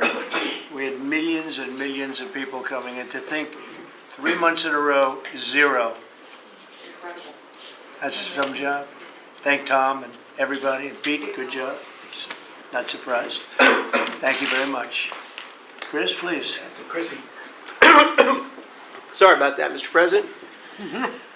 Like Secretary Noem, I'm thrilled to be here to work with you on the simple platform you were elected on, which was to bring back the American dream, to bring jobs and opportunity for families across the country and to lower their costs so they can live their lives and expand the choices they have. You led off today talking about gasoline prices. I'll throw in diesel. If you correct for inflation, they're at multi-decade lows. This is a huge expense. This is a huge constraint on people's lives. We should celebrate that. Natural gas has become our main industrial fuel powering factories around the country. Natural gas prices are quite low in this country, and they're lower than in any country in the world. The reason for that is the United States produces 2 times more natural gas than the second largest natural gas producer in the world, and 4 times more natural gas than the number 3 and number 4 producers in the world. So you've opened up American opportunity and energy together with the work of Secretary Burgum, Administrator Zeldin, Secretary Lutnick, Secretary Rawlins. You know, we've made it easy to produce energy in America again, and those benefits are flowing. I could go on about this stuff forever, but let me talk about one specific area of energy, electricity. That's in the front of people's minds. When the day you were inaugurated, we get hold of all the data, and we can look at the resource plans of utilities across the country. What you inherited when you arrived was a plan over the next 5 years to close 100 gigawatts of reliable electric generation. So that's 100 large power plants. Now that was offset with the plan to build 22 gigawatts of reliable electricity generation. Their plan was to close more than 4 times as much electricity generating capacity as they were going to build in that 5-year period. how do we lead the world in artificial intelligence if we're shrinking our supply of reliable electricity? How do we reshore steel and aluminum and automobiles and semiconductors and all those jobs Americans want back in our country when we're degrading and shrinking our energy system? We were going to hand that leadership to China in artificial intelligence, not just to our economic loss, but to our huge national security loss. Your team around this table, and almost everyone around this table is involved in it, is just to completely pivot dramatically. We're stopping the closure of all these plants way before their retirement date. Some plants get to their end of life. That's a small percent of the planned closures. Most of those were just political nonsense at the cost to American taxpayers. So we have rapid new construction of power plants under in the United States. We're doing everything we can with suppliers who build the equipment for these power plants. They've got to build their factories bigger to build power plants in America. People thought those days were past. We weren't going to build big things in America anymore. We're just going to keep sending it over to Asia and overseas and just buy other people's stuff. Totally nuts economically, totally nuts for national security, and of course crushing for working Americans, particularly Americans that work with their hands. But we are seeing a revitalization of those people, of that optimism. You showed that picture of that plant being built in Arkansas, dozens of those under constructions, just in artificial intelligence. But the reshoring of steel, of aluminum, of plastics, of fertilizer, semiconductors, like this, America's the land of opportunity. How did we get to become this awesome nation? Because we believed in the American dream and we leaned in on it. But the wealthy in our country and the coastal elites that live away from where stuff's actually made, they just lost their way, and politicians just let them have it. Your tireless campaign and your relentless messaging made people realize the American dream isn't dead. It's just been smothered, and we're unsmothering it and setting it loose. God bless your efforts. God bless your assembly of this team around this table. We're bringing the American dream back. Thank you, Chris. It's a great job you're doing. Appreciate it. Lori, please. Mr. President, everybody here who spoke works at the Department of Labor, clearly, which I love. They have all the correct talking points, but I think that's a testament again that we are all working together every single day. We talk to each other often, and the workforce, the skilled workforce, the education factor, retirees, it's been so important because they all touch the Department of Labor, and I have the opportunity to work with every single one. If you all haven't stopped by the Department of Labor, Mr. President, I invite you to see your big, beautiful face on a banner in front of the Department of Labor, because you are really the transformational president of the American worker, along with the American flag and President Roosevelt, because we're bringing business and labor together. And I was so honored to unveil that yesterday, and everybody is taking note of that. You also mentioned crime, and I think it's been important for my colleagues to recognize that now American workers can return to work and feel safe. That business owners aren't shutting down their businesses because they're afraid they can't protect their workers, and now it's open for business again, and it's starting right here in our nation's capital. Many things have been mentioned about consumer confidence up, unemployment is holding steady, and more than 2 million net jobs for native-born Americans has been key under your leadership. 84% of the workforce and jobs has been produced by the private sector. I think that was the mission of this administration and the Department of Labor. And I will continue to say for a little bit longer, until I heard you today, the one big beautiful bill, because it equals one big beautiful workforce. And Congress passed this legislation. It probably will be the single most important bill that they did sign, because it is protecting our American workforce by expanding Pell Grants and child care and reduction in taxes, that they can keep more of their hard-earned dollars. I am at the Department of Labor announcing $30 million in grants for our skilled workforce, that I have an MOU with Secretary McMahon. I have an MOU with Administrator Loeffler. That's important to share the data points on how important this is. In June, we awarded nearly $84 million in grants for the capacity of what? Registered apprenticeships, an executive order to have 1 million active apprentices across this nation, where we've already registered 185,000 since in the last few months. One of the other things that we have done is the Biden administration's guidance on cryptocurrency. And thanks to you and your leadership on that, we've rolled that back. And of course, we're going to see the 401k, the investors in our alternative assets. That's been key through the Department of Labor to work through. Partnering with our agencies, again, as I mentioned before, is important as we work together. I have visited, I'll be 31 states on my 50-state tour by the end of this month. I'm headed with Secretary Duffy, with the South Korean President Lee today as we move through the shipbuilding.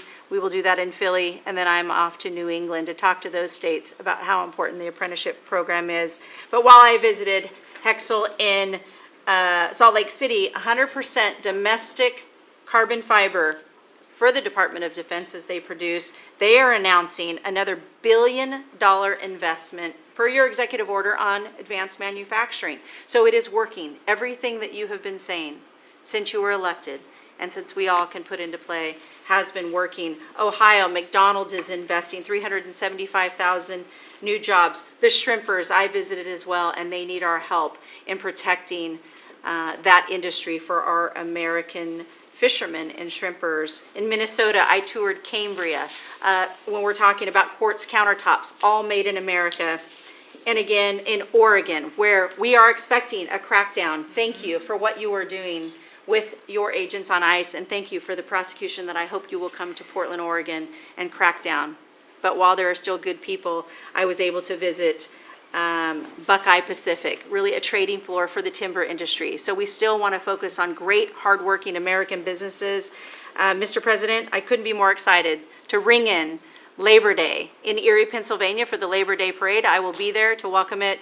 It is an honor to serve this country. It is an honor to serve under your administration as the Labor Secretary, and we will kick off, and Republicans will own Labor Day again, not Democrats. We will own it because we are, and you are the president of the American worker. So thank you for everything that you've done. Thank you very much, Lori. Absolutely. You're doing a fantastic job, and I will tell you that Lori was recommended by the Teamsters. And I said, that doesn't really work, does it? And it turned out to be one of our best choices. So I just want to thank you and Sean, who, as you know, recommended you very strongly. You really turned out to be a gem. I Thank was you. able to talk to the president on the phone the other day. He called and we visited, and he said, but I know that you were, a little bit middle of the road and not so sure. I said, Mr. President, I have been a Republican. He's like, what? Wait, what? Now I like you even more. I said, thank you. You did a great I job. appreciate it. Thank you, Lori. Thank you. Thank you. Pam? President, I'm working with everyone around this table almost daily on legal issues that we're winning on. But today, because it's Labor Day, President Trump, if I could focus on public safety. Not only domestic, but from our foreign adversaries. And Secretary McMahon, I know you know, kids are out of school this weekend. It's Labor Day. And Secretary Duffy, you know, our highways are going to be packed with travelers coming to not only our nation's capital, but all over this country. We're also going to have boaters, Secretary Duffy, right, on our waterways. It is illegal to be under the influence and on a boat. So get a designated boater if you're out on our waterways, whether it's the Potomac or the Gulf of America or the Pacific. Wherever you're out this weekend, people need to be safe. And on an international level, Secretary Rubio, thank you for all your help on everything we're doing, and everyone around this room. But yesterday, there was a big win. El Mayo pled guilty, and he was the co-founder of Sinaloa cartel with El Chapo. And there's even a Narcos Netflix series about these guys. Well, now we know the ending. He's going to die in an American prison. They are one of the worst, El Chapo and El Mayo, some of the worst narco traffickers in our world. And he will spend life in prison now. And that's so important because those guys and others throughout this country, throughout this world, have brought into our country drugs, cocaine, heroin, fentanyl, methamphetamines that's killing our kids. And we have to stop that. And that's what you've been doing, not only in DC, but around the country at your leadership. And over the weekend, parents need to know, with kids out of school, with people out on our highways and on our waters, do not take a pill from anyone you know, don't know, Do not buy anything on the street. It could be laced with something toxic. We've seen so many fentanyl overdoses. And when you were here in DC, we showed you pictures of some of the drugs that had been seized right here in DC. President, they were packaged for children. Packaged for children. And people are dying from these around our country. So thank you, President Trump, for your leadership and for letting Americans know that it's now a safe place to go. But parents also have to know, college kids have to know, to be vigilant and not take this trash. Because you could be thinking you're taking a Xanax, an Adderall, anything, and it could be laced with something very lethal. So message. thank you, President. Great Trump. message, Thank and you, you've been President. fantastic this last 12 days in DC. The job you and your whole group has done is, All of us. everyone's talking about it all over the world. I hate to have to talk about that, but we have to. It's becoming a very safe place again, and the work, I've seen how hard you worked the last, well, from the beginning in all fairness, but this focus on DC is so important for the country, so great job, and to everybody, great And job. President, it's a team around. We're all working hand in hand, side by side, all of our agencies together to make America safe and DC safe. And Iris, congratulations on your baby, and I'm so glad that you're safe now. Thank you, Pam, very much. Mr. VP, would you like to say something? Yes, sir. I'll be brief, but I want to congratulate you and the entire team on all the things that have been accomplished. You'll hear about a lot of it. You've already heard some of it, but I thought it would be helpful, Mr. President, just to take stock, not just of what we've accomplished, what we will accomplish, but of the mess that we inherited, because I think it makes this first Labor Day a bigger and more special occasion. You heard, I think, Christie talk about this, that all of the net job growth under the Biden administration had gone to the foreign-born. Now that net job growth is going to American citizens who deserve opportunity in their own country. That's a great accomplishment. You'll hear, I'm sure, Scott talk about the success with tariffs. People forget that we inherited the largest peacetime deficit in the history of the United States of America, and now, because the president is not letting foreign countries take advantage of us, we're collecting hundreds of billions of dollars, trillions of dollars over 10 years in tariffs from countries and companies that were formerly taking advantage of the American people.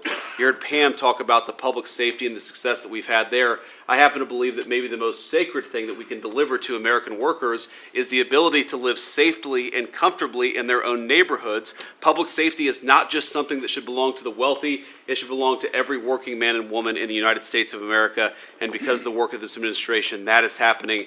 And of course, Mr. President, you yourself talked about the inflation mess that we inherited under the Biden administration. Maybe the most striking and even shocking statistic of the Biden administration is that housing costs had gone up by 100% over the 4 years of the Biden administration, literally doubled, making the American dream of homeownership unaffordable. We've made great strides and great progress already. But to the American people who are listening, there's a lot more to do. We're going to keep on working hard at it, but it's an honor to do this job under the President's leadership and with this very great team that you've assembled. So we've done a lot, but there's a lot more work to do, and we're very cognizant of it. Thank you, sir. Great job, thank you, JD. Scott? Sir, as we've said very often, economic security is national security, and our country has never been so secure thanks to you. You have brought us back from the edge. You have the overwhelming mandate from the American people. You're restoring confidence in government, a topic that is on the front of everyone's mind, the Federal Reserve. The Federal Reserve's independence comes from a political arrangement between itself and the American public. Having the public's trust is the only thing that gives it credibility. And you, sir, are restoring trust to government. You are weeding out the waste, fraud, and abuse, and the old ways of doing things are not good enough. We are seeing a blue-collar boom. In the first 7 months of your administration, real blue-collar wages have taken off. And the only other time that they've done this in the past 70 years was in your previous term. Your efforts on tax, trade, and deregulation have boosted paychecks for American workers while slowing the pace of inflation and lowering the cost of energy. Inflation has plummeted to just 1.9% since you took office, and the economy rebounded with real GDP surging 3% last quarter. The blue-collar boom coincides with a CapEx comeback. In anticipation of your one big beautiful bill becoming law, CapEx increased by American businesses by nearly 14% in the first half of this year. And as you and I talk about frequently, and as that chart or that photo attests, we are going to see, I believe, a bigger CapEx boom from here. This is just the beginning, just the beginning. You have saved this country by making it the best place in the world to do business again. Treasury is helping to implement these new provisions, as well as no tax on tips, no tax on overtime, and no tax on Social Security. This weekend, I will be meeting with workers from local restaurants to discuss the positive impacts of the pro-labor reforms on no tax on tips. And I have to tell you, thanks to you, when I go into a restaurant or stop by a hotel doorman, I am the most popular person there. And since my first job at age 9 was as a busboy getting tips, I am going to spend Labor Day going from restaurant to restaurant, talking to workers who receive substantial amount of tip income. So I'll hear directly from them how your one big beautiful bill is increasing their take-home pay and making a big difference. Now, we can also talk, that is domestic. On the international front, you have leveled the international trading system whereby countries took advantage of us, and that's over. It's over. The Treasury Department is taking in record tariff revenues that I had been saying was running at a rate of $300 billion a year. You chastised me for saying that it's not, that number is too low.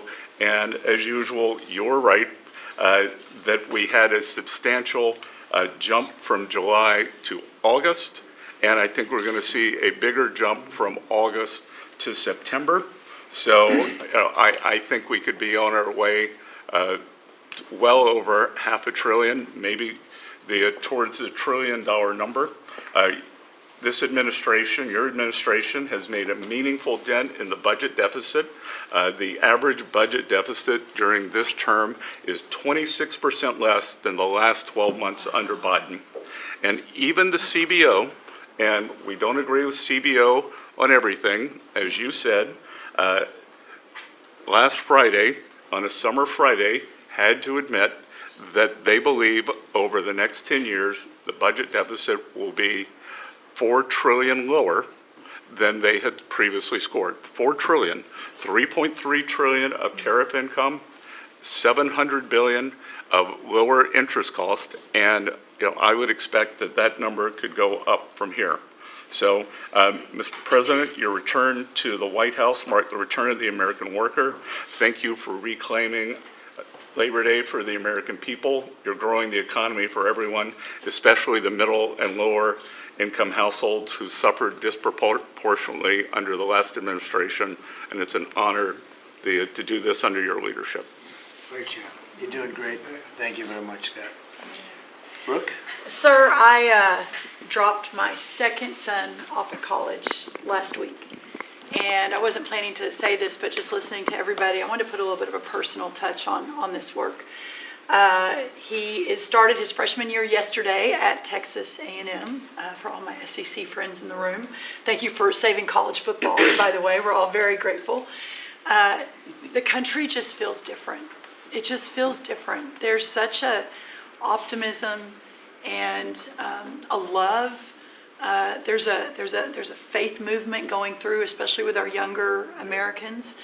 And for those of us with kids in college, I know we feel it. And I experienced it firsthand last week, moving him and my other older son in as well. As we move toward Labor Day, you have made a lot of dreams come true for a lot of people, but one of my longtime dreams was for the right to recapture Labor Day. And I've been talking about this for almost 20 years and writing about it, that why are we ceding the day that we are celebrating the American worker to the Democrats? Because this is our day. Perhaps of any day of the entire year, this is our day. America was founded and fought for by fishermen and farmers and workmen and et cetera. The Genesis, the first book of the Bible, talks about the righteousness of work and the art of creation.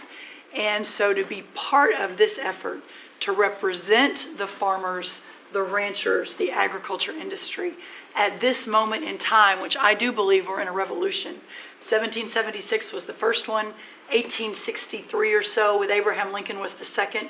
This is the third with Donald Trump leading the way, and we are saving America. And the idea that we are putting the worker, the very central component of the American dream, at the center of it is the reason that it is so. So at USDA, it continues to be my greatest honor to fight for the original American worker, whom I think the farmer is and what they represent.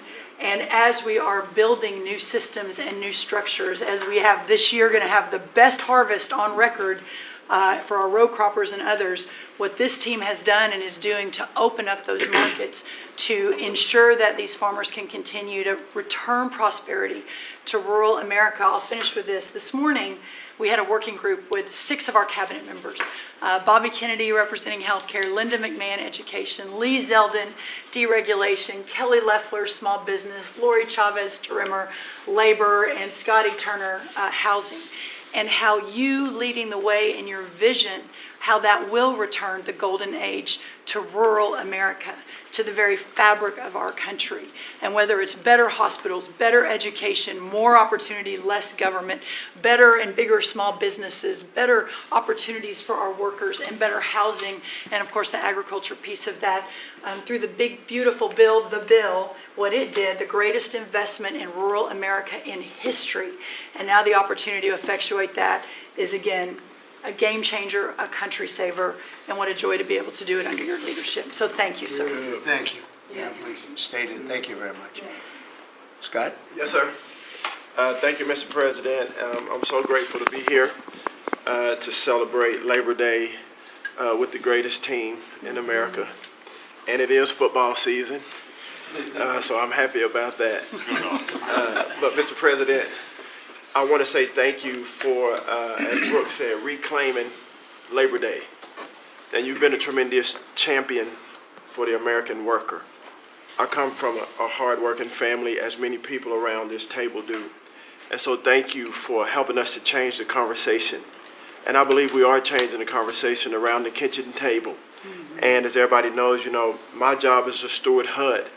And we have at HUD been very intentional about changing the conversation about the dignity of work and the dignity and the honor of family formation through work, and how the younger generation, when they see their parents work, how they're incentivized to work. And that, you know, America is not a welfare state, but America was built on small business. It was built on entrepreneurship. And so as it pertains to housing, we're being very focused on that, and even some that receive HUD funding to make sure, like our Section 3, when you receive HUD funding, that you are given opportunities for the most vulnerable Americans that you serve to have work, to have opportunities to work, to have work requirements. Work requirements are not a bad word. That's a great word. Time limits is a great word. To incentivize people, able-bodied, able-minded people to work. And I believe that we are, under your leadership, sir, changing that conversation in America to where working is an honorable thing. And Secretary Wright talked about revitalization. Revitalization means to bring new life. And I believe we're bringing new life to America, Mr. President, through work and through all the jobs that people are doing around this table. And with the One Big Beautiful Bill, the most extensive tax break in American history, opportunity zones are now made permanent. And you know how passionate I am, and you are too, sir, about opportunity zones. And so this will allow us to continue to build affordable housing around our country. And Mr. Vice President, I'm coming your way. I'm coming to Columbus later this week and to see how we can continue to build affordable housing in our country with opportunity zones. And you know, 1 million people, Mr. President, were lifted out of poverty because of opportunity zones. $90 billion of private money was invested in opportunity zones, urban, tribal, and rural. And now that they've been made permanent, we're looking for millions more to be lifted out of poverty, $100 billion to be invested, hundreds of thousands of jobs to be created, hundreds of thousands of units of housing to come online. And so, sir, I sit here very excited about the future of this country. I'm very proud to be at this table, humbled to do so. And HUD, we're on a good path. So thank you for all your support and helping us, sir. Thank you very Okay, much. God bless you. And I want to give credit to Tim Scott, great senator from a place called South Carolina that we love, right? And Tim really came up with opportunity zones, and we did a good job of working with him, and together we created something that nobody speaks of very much, but it's probably the most successful thing that's ever been done of its kind. It's been amazing. So Tim Scott deserves a lot of credit for that. Okay? Thank you. Thank you. So Russell, go ahead. Thank you, Mr. President, and I get the opportunity to go hand by hand with all of these people as they move their deregs through the Office of Management and Budget. And I wanted to zoom out for a second. In the first term, you gave us a goal of 2 for 1. And then we outperformed it through your leadership. We came in at around 5.5, 6 for 1. And then as you're running for your second term, you put out a goal that, when you put it out, I was thinking to myself, that's going to be a pretty ambitious goal. You said 10 for 1. Well, where we are right now, in just 1 month, in 1 year, basically 8 months, we are at 245 deregulatory initiatives planned by these agencies. That comes out to 30 for 1. So we are making incredible strides, and as you're focused on the details of each one, I mean, these aren't small things. Endangerment finding is one of the most deregulatory things in the history of this country. NEPA reform, incredibly deregulatory. WOTUS just came in, which is Waters of the United States. So every single one of these agencies is doing incredible work when it comes to deregulatory, and we add that to the work being done to get us going on energy, reduce spending. We're going to lower costs for the American people. We're going to be able to have innovative jobs and get them back to work. So thank you for your leadership, Mr. President. Thank you. Great job, Russell. Appreciate it. John, central casting, I call it. Central casting. Well, Mr. President, I'm grateful to be with everyone today as we're talking about jobs and workforce. At CIA, consistent with your directives to all of us, we've embraced your mantra for a leaner, more effective, more efficient workforce. But at CIA, Mr. President, we had an additional challenge because, as you know, at times, our workforce had been misdirected. Its focus put on political narratives, some that even worked against you and always worked against the American people. I heard about that. But under your leadership and your direction, we have been focused back on the core mission of what CIA is supposed to be doing, which is to provide you and this entire incredible team around the table with a decisive strategic advantage in accomplishing your goals. And your success in that regard, the examples are clear and many. With regard to Iran, everyone knows that our DoD partners executed that mission flawlessly. But flawless military operations are subject to flawless intelligence. And as you know, Mr. President, CIA was the backbone in terms of its intelligence operations in providing that flawless execution that allowed you and your team to obliterate Iranian nuclear facilities and set back a nuclear program by years. Likewise, with regard to your ability to prevent and to preempt wars between India and Pakistan, between Armenia and Azerbaijan, between Rwanda and the Democratic Republic of Congo, in all those cases, CIA intelligence supported you and your entire team in making that possible. It's not just you, it's folks around this table, Secretary Bessent, Secretary Luckman, Trade Representative Greer, and their great successful negotiations on trade and tariffs. Again, it was a CIA workforce working to enable them to accomplish your goals. So as we roll into Labor Day, I tell you that the CIA workforce at the Trump CIA is grateful to be focused on what it's supposed to be, which is helping you prevent and end wars and to make America safer. Thank you very much. You've been really fantastic, but I'm not surprised. I've known John a long time. I'm not surprised at all. Thank you very much. Steve, please.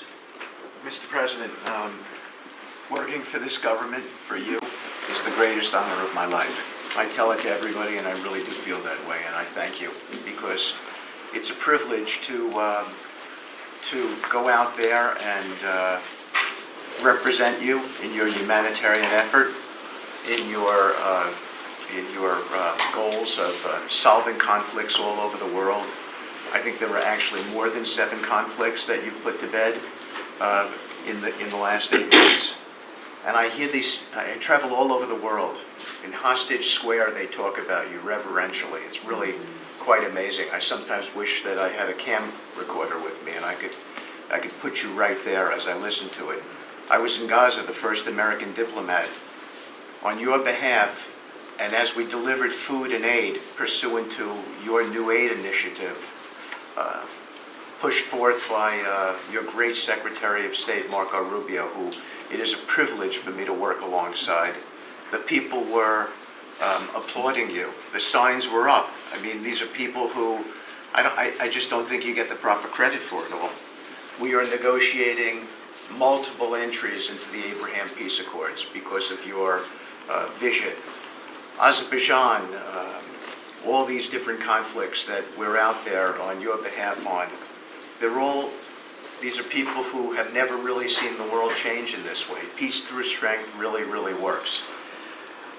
Russia, Ukraine, Iran, Israel, Hamas, we're having meetings all this week on all 3 of those conflicts, and we hope to settle them before the end of this year. Your team is nothing short of incredible. And there's only one thing I wish for, that Nobel Committee finally gets its act together and realizes that you are the single finest candidate since the this Nobel Award was ever talked about to receive that reward. Beyond your success is game-changing out in the world today. And I hope everybody one day wakes up and realizes that. Amen. Well said.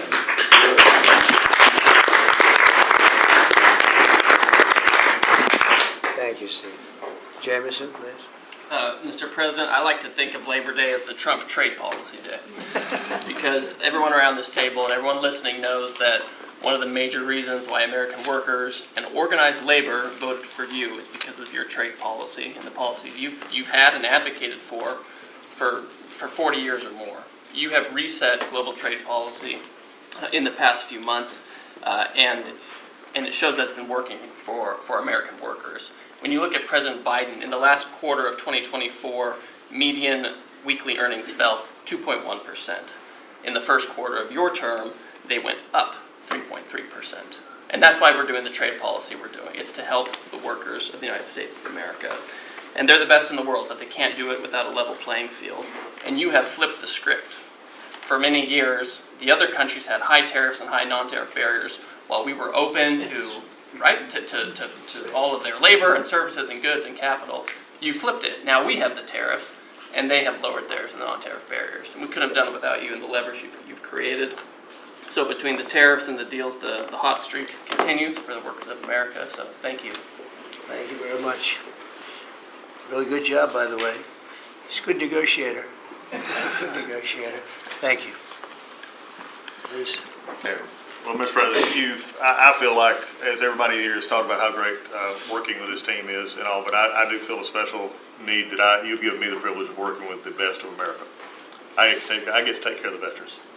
I get to take care of the veterans who Labor Day really finds its roots in, if you think about it. We wouldn't have Labor Day if it wasn't for men and women who would leave their jobs and go fight this nation's battles to keep us free and independent so that they would have jobs to come home to. And over the past few years, they've been coming home to many times a government that was keeping them back, holding them back, taxing them, regulating them.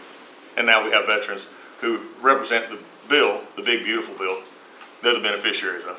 And I get to see them all the time because they're receiving the benefit, because they see the jobs, they see the care that they're being given. And these veterans can look at their country with pride, knowing that we're taking care of them, just like you told me to do. When your only statement you said to me, I asked you what to do, you said, go take care of my veterans. Well, that's what we're doing. One of the other things we're doing right now is, for many of you, I love to hear how you're deregulating everything, and I've worked from Congress and worked with many of you before. I get to do the same thing with the largest bureaucratic organization in the government. We're deregulating from the inside. And it's amazing to me because we have such a powerful workforce at the VA who really want to do good, but yet they kept tripping themselves up. They kept making their own, they'd take one step forward and put a regulation in that put them 3 steps back, and it always hurt our veterans at the end. We're taking that away. We're making community care again, Mr. President. We talked about this yesterday. We're making community care a part of our direct care system. So if a veteran wants to get into the community, they have our direct care and they also have the ability to go into the community. Something that the previous administration decided they wanted to keep everybody inside because they thought it was a fiefdom they were building. I'm telling you, we're not building a fiefdom at the VA. We're trying to take care of a service organization that takes care of veterans. So how do we do that?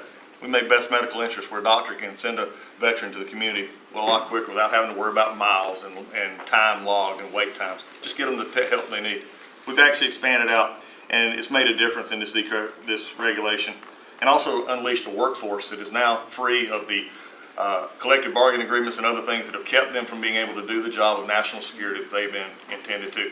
I'm actually giving them the benefit of the doubt to actually go be the workers that they're called to be, and that's what Labor Day is about. The VA is going to have the best workers. But just to let you know how that's working out, wait times at our hospital are going down because we're getting them in our hospitals or into community care. And then one for you, Mr. President, you heard about this a lot, and that was backlogs. At the backlog when I first came in, and I've said this before, in February we had over 260,000 backlog. That means over 125 days of not getting an answer. In just a little over 4.5 months, we've dropped that over 100,000. We're under 150 and heading down to historic lows. We'll be within the next month lower than any time under the previous administration at all. That means our veterans are getting the help they need. So when you look at it this way, we've opened new facilities. We've put new facilities in places where workers can get to. We've expanded out hours, over 1 million extra hours, so veterans, younger veterans in particular, can get off of work and bring themselves and get their appointments in after hours or on Saturdays.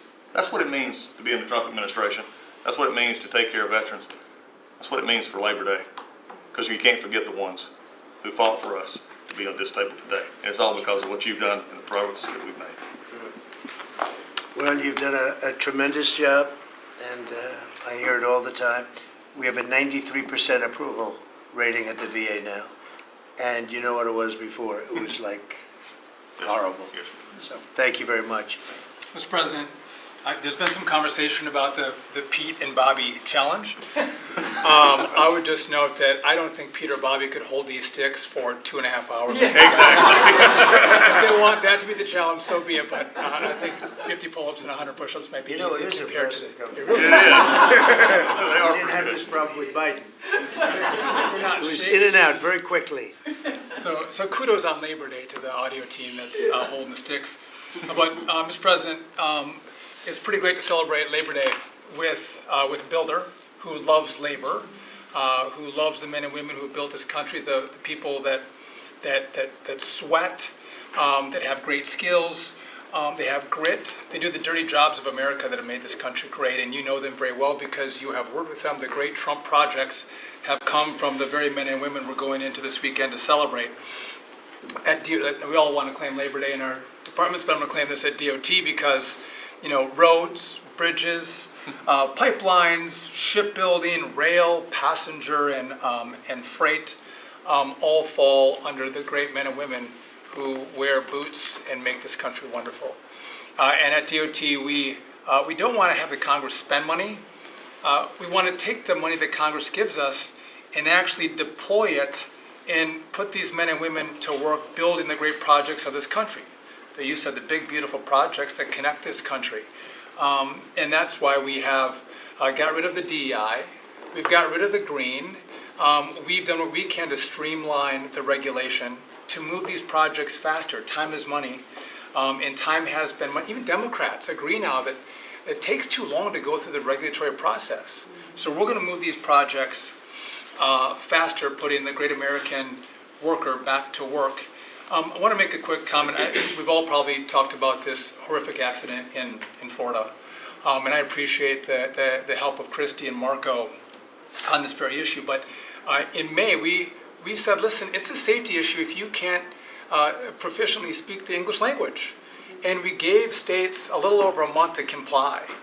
And Washington, California, and New Mexico have refused to comply. And by the way, this individual in Florida received a CDL from Washington, from California, and received a speeding ticket after our rule went into place, and they didn't stop him. And had they taken him out of service, he wouldn't have been in Florida, and we would have 3 beautiful people alive today. And I make that point because it's the work that maybe no one sees that then shines a light when horrific things happen, but also that your cabinet works together and teams up to make a difference for the American people. Real quickly, so we have a safety mission at DOT. I don't know that you'd think of the transit unions in the greatest cities of the country, New York maybe being one of them, that support us. But they do, because the violence in the subways and on our buses across the country, the transit workers are the ones who take the most abuse. And they're grateful for the mission of everybody around this table fighting to make their communities safer. So I appreciate everyone's help on that. But they, again, the transit unions love the effort that all of us have put in together. One quick FAA. We are about to put out a request for proposals for a big, beautiful bill. We got build. We got $12.5 billion in the big, beautiful bill. We need more, but this is a great start. I expect the middle to the later part of July, we'll be through the process to bring the proposed integrators to you for selection, so we're looking forward to that. We will have the most, I'm learning from you, this is going to be the greatest contract ever crafted in the federal government for this build for air traffic control. Really, it's innovative, and we have unique tools at FAA. It's going to be a great contract. Bobby left me out of the windmill conversation, Bobby, but so there was a study done in the last administration that said if you build windmills 1.2 miles, within 1.2 miles from a roadway, it can mess up the automation and technology on a car. Same thing 1.2 miles from rail. The last administration buried that report, Mr. President. And so now what we've said is, what we're going to do is say, listen, I'm sorry, it is a safety risk to build windmills this close to roads. By the way, they want to build them by roads and by rail. We're going to say no more. It is a safety risk, and we have a report to show that. And just real quick. It's a good idea. It's a good team effort. I wasn't invited to the party, but I'm still going to tell them to the party. Maybe next time, Bobby. One last thing, we have this Mars to Moon mission at NASA. No, Moon to Mars mission. Sorry about that. But sometimes people think that space doesn't matter to them.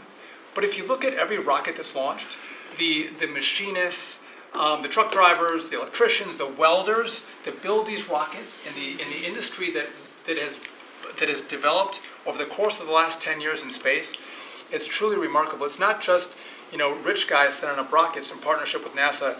There's a whole industry of working men and women who we celebrate this weekend that build, refurbish, design the rockets that are making America the leader in space. So thank you for your leadership, and happy to celebrate this weekend with you, Mr. President. Really great.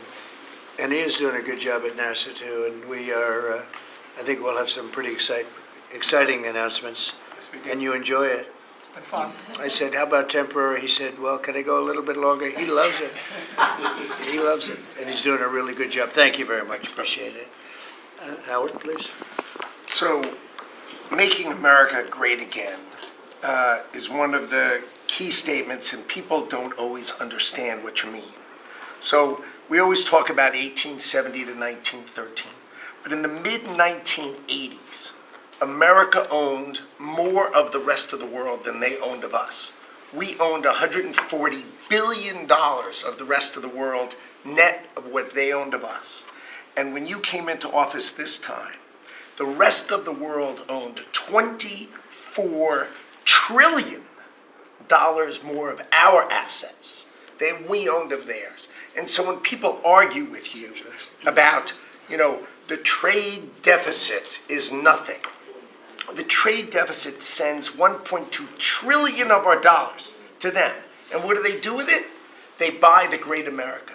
Because when we learned in college, what we learned was that if you keep printing these dollars, they're supposed to devalue. But the problem is we're too smart. We invented the light bulb, the transistor, the GPU, so they keep buying us. And the only president ever to understand it, and you understood it in the 80s and the 90s, and I used to see you on TV and you'd say, God, what are these people doing? And finally we've changed it. So let's go over what we changed. So Japan and Korea, they're never going to open their markets to us. So we've negotiated $900 billion that they're giving you to invest in national and economic security in America. The European Union, the second largest economy, $20 trillion. And all the experts said you'd never get a deal done with them. And watching you in Scotland was my favorite thing, right? 15%. They'll pay us 15%, and we will pay zero. So we can export to their $20 trillion economy, and they can pay to come to the great American consumer, right? So, a couple of other things. 4 days before you took office, the Commerce Department, which had the CHIPS money, they set up this thing called NatCast, which was a make-believe not-for-profit. And they signed contracts to wire them $7.4 billion. This was just nonsense. So we stopped the payment. We've got the money. It's an illegal thing to try to set up a department that's not the Department of Commerce, that kind of acts like the Department of Commerce. And what was it filled with? All these people who work for the Biden administration. I mean, it's exact corruption that you talk about. $7.4 billion now clawed back. Last week was the most fun. In 1 week, Intel came in, right? The Biden administration had given $11 billion to Intel, given it to them, done. Corporate just gift. And you turn that into really, it was like less than 5 minutes of conversation, and Intel agreed to give us 10% of their company, which of course was worth $11 billion. So it's not socialism. This is capitalism. If you give someone $11 billion, who's just building in America, they're not doing something special, they're building in America. And their CEO told the president he didn't need the grant. And you said, well, then why don't we get something for it? So it's amazing. You're going to watch semiconductors come home, right? We don't produce semiconductors.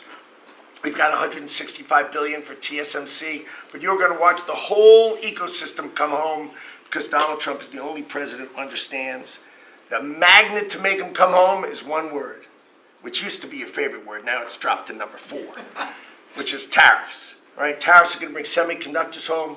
They are going to empower Bobby to execute MFN. Tariffs are going to be one of those tools that he's going to use to do that. We're going to do it for furniture. We're getting autos. We got steel, aluminum. I mean, it has been a blast, a blast. So 2 more things. The Department of Commerce is going to start issuing its statistics on the blockchain because you are the crypto president, and we are going to put out GDP on the blockchain so people can use the blockchain for data distribution, and then we're going to make that available to the entire government so all of you can do it. We're just ironing out all the details so we can do it. Patents. We have given tens, if not hundreds of billions of dollars to universities for them to do research, and they invent things. And you know who owns those patents? The universities. So we are going to make a deal with them all, which is if we give them the money, don't you think it's fair that the United States of America and the taxpayers who funded it get a piece of that, right? So we wrote a letter to Harvard, so Linda and I working together. I mean, it's so much fun to work with everybody here. I mean, we just have a blast, because Linda's hitting Harvard and she says, what can we do? And now we send them a patent letter and we'll hit them again. So we're having fun together. This is the greatest cabinet working for the greatest president, and I just want to say thank you. I'm having the time of my life working for you, Mr. President. Thank you. That was very well stated, wasn't it? Some things people don't think of too much. Thank you very much. Great job. Pete? Sure. Well, amen to what Howard said. And I would just say, heading into Labor Day from the American military, sir, we happen to be the largest employer in America. We like to think we have a different form of employees. Yeah. Who need to be the toughest and the strongest and the most well-trained and the most lethal. And under the previous administration, and for decades, frankly, it was social justice, it was political correctness, it was divisive ideologies seeping into the ranks and changing how well we do our job. No more. Now it is only merit-based, gender-neutral, colorblind. The best of the best from the top to the bottom, that's our expectation. And sir, you've enabled that. So from the troops directly, which they ask me to say all the time, thank you for your leadership, for your boldness, for your clarity, for common sense, for providing a shield for the rest of us to put America first, and to apply peace through strength. We're in the strength business. That's our job, is to stand behind everybody here and alongside John in everything they do to keep the country safe. And the world is noticing. And I wish everybody could. There were 2 meetings yesterday that I think tell the story. One was, because today happens to be the 4-year anniversary of what happened at Abbey Gate in Afghanistan. Mr. President, you had the families in, who you've met with multiple times, who, when the cameras were on and not on, acknowledged, sir, you were the only one that gave them a proper greeting, that recognized what they gave their sons and daughters in the debacle that was the withdrawal in Afghanistan, that we will bring accountability for at the Defense Department through our investigation. That's good. But at the same time, the world sadly took notice, whether it was Israel, whether it was Ukraine. Those wars never would have started if you were president. Instead, they looked at the foolishness of Joe Biden. Under your military, your Pentagon, we are restoring deterrence. Whether it's Midnight Hammer and those beautiful B-2s, 37 hours straight, whether it's counter-drug operations in our own hemisphere, whether it's the border, working with Christie and the national security team, whether it's LA, whether it's Washington, D.C., you name it, whether it's Europe. Our allies paying 5%, now our allies in the Indo-Pacific stepping up to do the same. That's a recognition that American leadership is here. And then in the second meeting, we were talking about what we're doing in D.C., and Pam's taking the lead. I have to say, just pause for a second. When I look around this table, yes, there's a national security team of Steve Witkoff and John and Scott and Howard and the vice president and Susie and Christy and Tulsi, but to every person here, we work together on a daily basis. And if you call me and I call you, if the answer is yes, how do we do it together? I think that's exceptional. It's what the American people deserve, and you've demanded that, sir. So I very much appreciate it. In that meeting on D.C., I started my sentence by saying, the Department of Defense, to which you said, that just doesn't sound right. So maybe next time we're here, my card will read Department of War. We'll see. But it's not, here's the thing, here's what people miss. It's not just about words. It's about the warrior ethos. It's about what the department is supposed to do. George Washington started the Department of War because he wanted us to win our wars. Our founders didn't want endless foreign entanglements. They didn't want endless contingencies and deployments. They wanted an empowered military that was, the handcuffs were taken off to fight to win, and then bring those troops home. So my platoon in Guantanamo Bay, our motto was, those who long for peace must declare for war, must prepare for war. We don't want war, we don't seek it. You are the peace president, sir. Because we are strong, our enemies know what we will do. And so whether it's Secretary of War or Secretary of Defense, that warrior ethos is changing. We're going back to basics. Our drill instructors can be drill instructors again, sir. So from the minute of the tactical of standards to the strategic of B-2 bombers, we're focused on what matters. Had a meeting yesterday on Golden Dome for America, which is on track to deliver strategically for the American people. Munitions, and the Deputy Secretary making sure our stockpiles are overflowing. That's our job. I'm honored to be a part of it, sir. Thank you for your leadership. That's great. I think I like Department of War better, but we'll make that decision, right? But you've been great. Thank you very much, sir. So Marco, go ahead. Well, Mr. President, first of all, everyone's made this comment already and needs to be echoed again. You were elected as the President of Working Americans, and that's why this Labor Day is so meaningful. For me personally, this is the most meaningful Labor Day of my life as someone with 4 jobs. And so, it's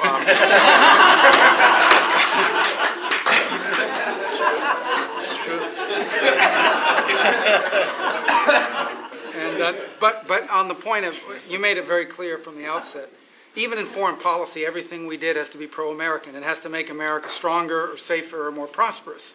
And there's just a few things I want to touch through because it involves your team under your leadership making it happen. The first is, for the first time in the modern era, we are truly on offense against organized cartels that are pumping poison, killer poison, into our cities. And that's a team effort.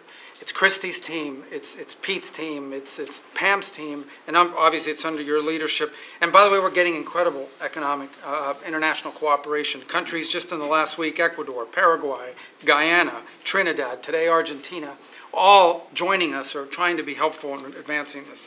And this just, one thing is we're going to stop drugs from coming in and we're having record seizures, but another thing is to build an international coalition against the scourge on the international stage. The second is mass migration, illegal mass migration, which is dangerous for the country but harmful for American workers. What's happening on the border is essential, but it's not just what's happening on the border. And again, Christy and her team have been essential in this. We have countries all over the world that are actually helping us, whether it's through safe third country agreements, whether through it's stopping the migration flow from coming here in the first place, incredible international cooperation. You've redefined our border. It's no longer just our physical border. We are doing things ahead of time to prevent this from happening and getting cooperations from countries that we've never seen before. And last, I would say, and Steve touched upon this, who, by the way, is doing a phenomenal job. Steve is both a great negotiator and he's also a nice guy, which are two tough things to pull off together. But it's incredible. But we both work for the peacemaker in chief. Think about it, how fortunate we are as Americans to have a president who's made peace a priority. And just since the last time we've met, there was a war going on in Cambodia and Thailand, between Cambodia and Thailand. The president just picks up the phone and tells them to stop fighting, and within 72 hours, the fighting had stopped. You know, there's no other leader in the world that could have done it. And the fact that you were willing to spend time to do that and to make it happen is, of course, essential. And then the war that didn't happen because of Azerbaijan and Armenia coming here to sign that peace deal, which is historic in so many countries. You know how many countries said, I think it's never going to happen, it isn't possible. And it occurred, Mr. President, because of your leadership. And then on a point of personal privilege, I wasn't even going to raise it. I haven't even talked to you about this. It's a little controversial, but I think I need to bring it up at this time of year. This thing about people getting married on Saturdays during college football season is a scourge, Mr. President. It's dividing families. And I don't know if we can have an executive order on this, I'm just saying, but it's really difficult. There's 7 other months of the year that people could get married, so I just wanted to say that because it's very, very difficult. Thank you. Fantastic. Thank you very much. Doug, please. Well, Mr. President, you've heard from around the table how people are grateful to have an opportunity to be part of this team, have an opportunity to work for you, and have an opportunity to serve the American people. And I would say as we head into this Labor Day, the thing that really differentiates you and your leadership and everybody around this table is one word, and that's respect. Because this is a group of people that respect our farmers and ranchers. We respect the people that are in law enforcement. That's a huge change. Respecting the people that are in uniform, respecting our veterans, respecting our the shrimp fishermen. I mean, whoever it is in this country, people that are building our roads. This whole group embodies that sense of respect. And when we start with that, then who benefits? We come up with policies that help those people. And what have you done? You've led an opportunity for us to have the lower taxes, way lower deregulation, record amounts of investment that's coming into this country. We're going to be seeing lower interest rates. All of those things coming together is a gift to the working people. The policies are lifting everybody up. There's 140 million Americans that get up and go every day and drive to work. They commute. And one of the most obscene things of the prior administration was their energy policies was creating a hidden tax on those people. The poorer you were, usually the further you had to drive because you couldn't afford the housing if you were working at a hotel, if you were working in a service industry. We were taxing them. A hidden tax on them was the high cost of energy. You're perhaps one of the only leaders in the world that understood the connection between peace abroad and prosperity at home was directly connected to energy policy. You came in and said, we're going to sell energy to our friends and allies. We're going to bring prosperity at home through policies here by having lower energy prices, and we're going to stop funding wars abroad with energy policies that help their adversaries and hurt us. You said we're going to sell energy to our friends and allies, and with the work that Jameson and Howard and Scott and everyone has done on these trade deals, we're going to have an opportunity to have a renaissance in American energy, selling energy to the world, which is going to help bring peace abroad. But the real key thing, in closing, I want to say is two things. One has to do with the U.S. Park Police. That's the group here in Washington, D.C. They're the oldest uniform law enforcement group in the nation. You coming out and visiting with them in person before they went out on the surge. Not only are carjackings down, muggings down, homicides down, everything down, morale is through the roof. Just like Pete saw, we've got record people signing up to want to be part of our military. You have breathed life back into the profession of law enforcement. Your respect for law enforcement is so incredible. It's making a difference. And then us giving them the tools. On a lighter note for everybody here, one of the rules that under President Trump we were able to change for the U.S. Park Police was they could do a pursuit. I was shocked to find out when we were talking to them, like, oh, you pull somebody over and they just drive away and you can't pursue them? I mean, and they said, no, we can't. They said, all rules, we got that rule changed in 24 hours because of President Trump's leadership. The next night, they had so much fun. They pulled people over, they started to take off, they chased them, they stopped them, and then the bad guys, some of these were in cars that had stolen plates, so they take the plate off, they steal them off somebody else's car, they know it, the plate doesn't match, they know they're doing this thing. The bad guys in the car said, what, you're not supposed to chase us.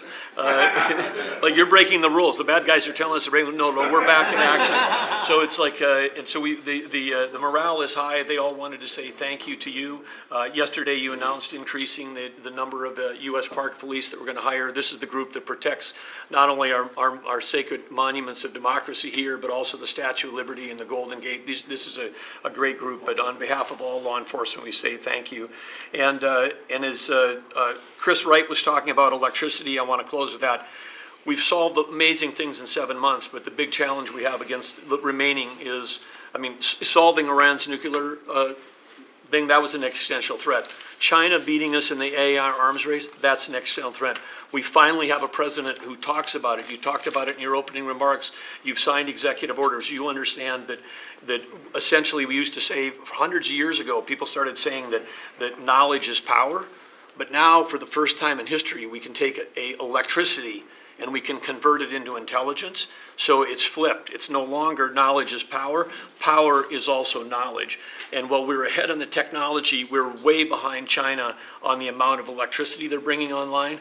And your strong position to support affordable, reliable energy using our nation's resources, including those across the Department of Interior, bringing back coal mining, bringing back mining, bringing back timber. All the industries that have been killed in this country are coming back to life because of you. And with your leadership, we have a chance to not only win the AI arms race, but actually dominate it the way we're dominating in other things. So thank you, Mr. President. Thank you very much. And we're leading that race right now by a lot. And we're going to keep the electricity coming. In China, they do it very quickly. They have one person that says, do it, and that's it. But essentially, we have one person that says, do it. And we've given that order, and the job they've done has been amazing. And I want to thank again, Lee, what you're doing in that regard is so important. And the rapidity, just as fast as them, because it's a question of a week versus a day, and that's not going to make the difference. But you've done fantastically, and Doug and Chris, amazing job. So we've done this for a little while now. I don't think you've ever seen anything like it. And I think Sean was right. These guys that are holding these up, if you ever try holding your hand out for 2 hours, that's a long time. These are pretty strong characters. You've been doing that a long time, I guess. Congratulations. Are you getting tired? Are you getting tired? I'm looking at these guys. They look like they have no problem. It's amazing, actually. I think they would have beaten you guys in the test. So I want to thank you. If you want, it's been a long time. If you want, we could go in and we can call it a day. No? And feel free then to ask some of the questions here. Look, I believe in very open, we want to be open, above board. We want to be honest with the media. I wish the media was totally honest with us, but I think they're getting better, to be honest with you. And so we'll see. But if you want to take a few questions, you really want to. On a serious note, when it comes to Fed Governor Lisa Cook, her lawyer has said that they're going to be filing a lawsuit challenging this legal action. What is your response? Are you prepared for a legal fight? And then a little bit more. Oh, sure, always. You always have legal fights. Look, I had a legal fight that went on for years with crooked people, with very horrible people that have been found out now between John Ratcliffe and Tulsi and Pam. And the things that we found out, of course, it's a very, very sad group of people. But no, she seems to have had an infraction, and she can't have an infraction, and especially that infraction because she's in charge of, if you think about it, mortgages, and we need people that are 100% above board, and it doesn't seem like she was. Yeah, please. Mr. President, first, I would love to ask you a serious question, but I have to tell you the biggest pop culture news of the year broke while we were in this cabinet meeting. Travis Kelce and Taylor Swift are engaged, and the world wants your reaction, sir. Well, I wish him a lot of luck. No, I think he's a great player. I think he's a great guy, and I think that she's a terrific person. So I wish them a lot of luck. On a serious note, Mr. President, in May, Secretary Rubio said that they were aggressively removing visas of Chinese students. Yesterday, you said you want to allow 600,000 Chinese students to study in the United States. Could you and the Secretary clarify what is the policy on Chinese students in the United States? Well, we think we're getting along very well with China. And I'm getting along very well with President Xi. I think it's very insulting to say students can't come here, because they'll go out, they'll start building schools, and they'll be able to survive it. But I like that their students come here. I like that other countries' students come here. And you know what would happen if they didn't? Our college system would go to hell very quickly. You'd have, and it wouldn't be the top colleges. It would be colleges that struggle on the bottom. And you take out 300,000 or 600,000 students out of the system. I like having, and I told this to President Xi, that we're honored to have their students here. Now, with that, we check and we're careful and we see who's there, and Marco wants that. We spoke, we're in the same position. But we have a tremendous college system, the best in the world, nobody even close. That's why China sends them here. And you can call it an industry if you want, but you're talking about millions of people. And I'm honored to have the students from China come here. And we're just getting along very well with China. And it's a different relationship than we had for years, where they took hundreds of billions of dollars, just sucked it right out of our country. They respect us again. I respect them. The relationship is very good. I think it's important that these are two very major powers, nuclear powers at that, but two very important powers. You know, when I get along with Putin, when I get along with President Xi, when I get along with these people, that's a good thing, not a bad thing. We're tough and we're smart and we're strong. We get along. It's a lot better than not getting along. You had somebody in here before. The war should have never started with Ukraine and Russia. It would have never started. And Putin said that himself. President Putin said that himself. So we want to see college students come in from countries. There are some countries that we can't necessarily say that. These are places that have ideologies that we can't live with. So there are some areas, some countries that we can't say that. But we're honored to have the students come here. Please. Yeah, please. Yesterday you said that within 2 to 3 weeks we would have a conclusive, pretty good conclusive end to the war in Gaza. What did you mean by that? And could you tell us? On what? In the war in Gaza. Yeah, what about it? You said in 2 to 3 weeks we would have a conclusive end, a pretty good conclusive. There's no conclusive. It's been going on for a long time. You're talking about, I guess if you really add it up, Steve, you're talking about thousands of years, okay?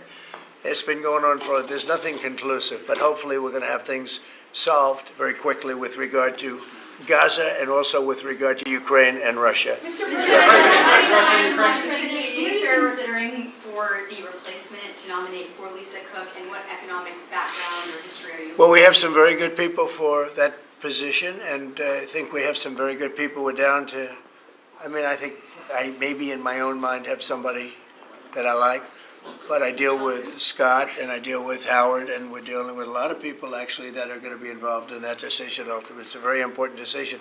As we see, I got a bad recommendation when I went with Jerome Too Late. He's too late. His nickname is Too Late, costing us a lot of money, hurting the housing. Our housing industry is good, but it could be phenomenal. Most of this country, in economic terms, has been phenomenal. We've never seen anything like it. Because of him and his high interest rates, the housing is less than it could be. We're going to get that straightened out very quickly. He gets out very quickly, fortunately. He's been the wrong guy. Not a bad person, I don't think, but I do think he has motives, by the way, but I don't consider him. I've dealt with worse. But he hasn't done the job. The recommendation from a certain person was not a great recommendation. That person vouched for him, but we're doing a very careful study. We'll see what happens. Look, we just put a very good man in one position. We might switch him to the other. It's a longer term and pick somebody else, but we're very happy with the person we have in there. And we'll have a majority very shortly, so that'll be great. Once we have a majority, housing is going to swing, and it's going to be great. People are paying too high an interest rate. That's the only problem with housing. We have to get the rates down a little bit. And when we do, it's going to be a tremendous difference. The country is doing so well. It sort of blows through the fact that we have a man who's too late and not doing a very good job. Please, in blue. Mr. President, regarding crime in D.C., something that might help especially ladies is being able to carry. I know you've talked about reciprocal carry. Would you like for that to apply here in Washington, D.C.? When you say carry, I assume you're talking about carry what we're talking about, Concealed right? or- In other words, carry a gun. Is that right? Would you like to carry a gun? I would like to, yes, sir. You'd feel a hell of a lot better, right? I absolutely. I agree with you 100%, okay? Okay, great. But I'll tell you, within another couple of weeks, it's hard to believe what's been accomplished in 12 days, but within another couple of weeks, you won't have to carry. You're not going to have to carry. You're going to be safe. People are safe now. The turn has gone fast. I knew it was going to go fast, but this turn has gone really fast. And within a month or two, this is going to be one of the safest places in the country. I have no doubt about it. And we'll do an extension. We'll work with Congress, or I could declare an emergency, but I don't think that's going to be necessary. We'll work with Congress. We're going to be working with Congress. I spoke with our great speaker, and I will be speaking to John Thune, and we're getting tremendous support from Congress, especially maybe here. Everybody wants to see our capital be great. Could say be great again. You know, it's such a beautiful place, but if you have crime, nothing looks beautiful. So, but you won't need to carry a gun, but if you do, Well, I would like it's to going to be know your the choice. option, just in case. Well, a lot of Sure. people feel that. Also in other blue cities, you've got Karen Bass in Los Angeles, Brandon Johnson in Chicago.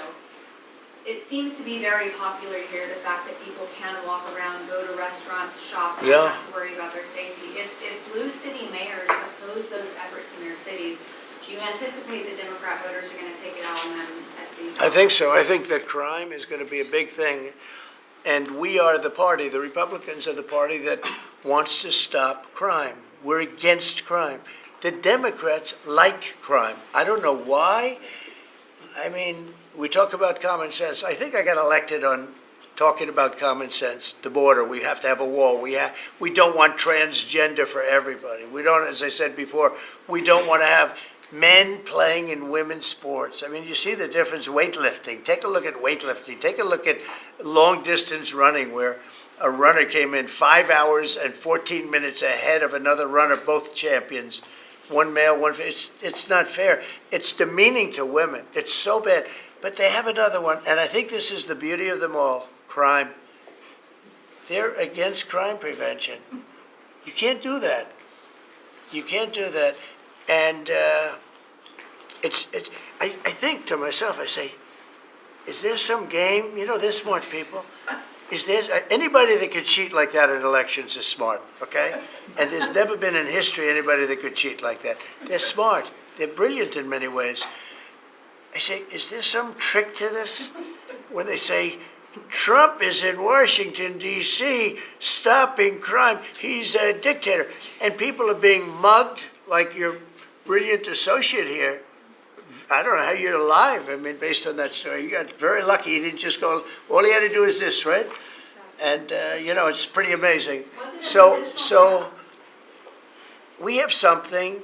I think we have two things. I think what Bobby was talking about with respect to drug prices is unbeatable. Nobody else could have done it but us. And I think that crime will be the big subject of the midterms and will be the big subject of the next election. Think of it. They are, instead of saying, Trump's right about crime, it's really bad in Chicago. You have a guy in Illinois, the governor of Illinois, saying that crime has been much better in Chicago recently, and Trump is a dictator. And most people say, if you call him a dictator, if he stops crime, he can be whatever he wants. I'm not a dictator, by the way, but he can be whatever he wants. I think it's going to be a big subject for the midterms, and I think the Republicans are going to do really well. They called it a trap. This Democrat consultant, they said, he's put him in a trap again, because these are all traps. You know, 80-20, but they're not 80-20. almost 100-0, all these issues. But I would say that crime is stronger than men playing in women's sports. I think it's stronger than transgender for everybody. It's transgender for everybody, according to them. It's stronger, of course, this is the cause of it, open borders. Open borders gave us a lot of this crime. So, so they're sort of on an equal footing, I guess. But crime is going to be a very big subject. And you know what he should do if he was smart? Illinois or New York, if they want, or Gavin Newsom, they should call me and they should say, we've got a problem. We could solve with this team, different players, but work the same way, because you'd leave them here. You don't want to take them out and let it go to hell. Everybody's so happy, and I bet you walked over here today and you had no fear. Nobody has any fear anymore for the last 12 days. But it would be so smart. Gavin Newsom called me up, say, you know what, we have a big problem. We have the Olympics coming up. We want to do well. We have tremendous problems on crime and other things, and would love some help. Chicago in particular, maybe right now. I mean, it's a disaster. It's a disaster. We could solve their problem it's bigger than this, let's say 2 months, okay? Working with their police. I know their police very well. I have a big project in Chicago. I was so proud of it.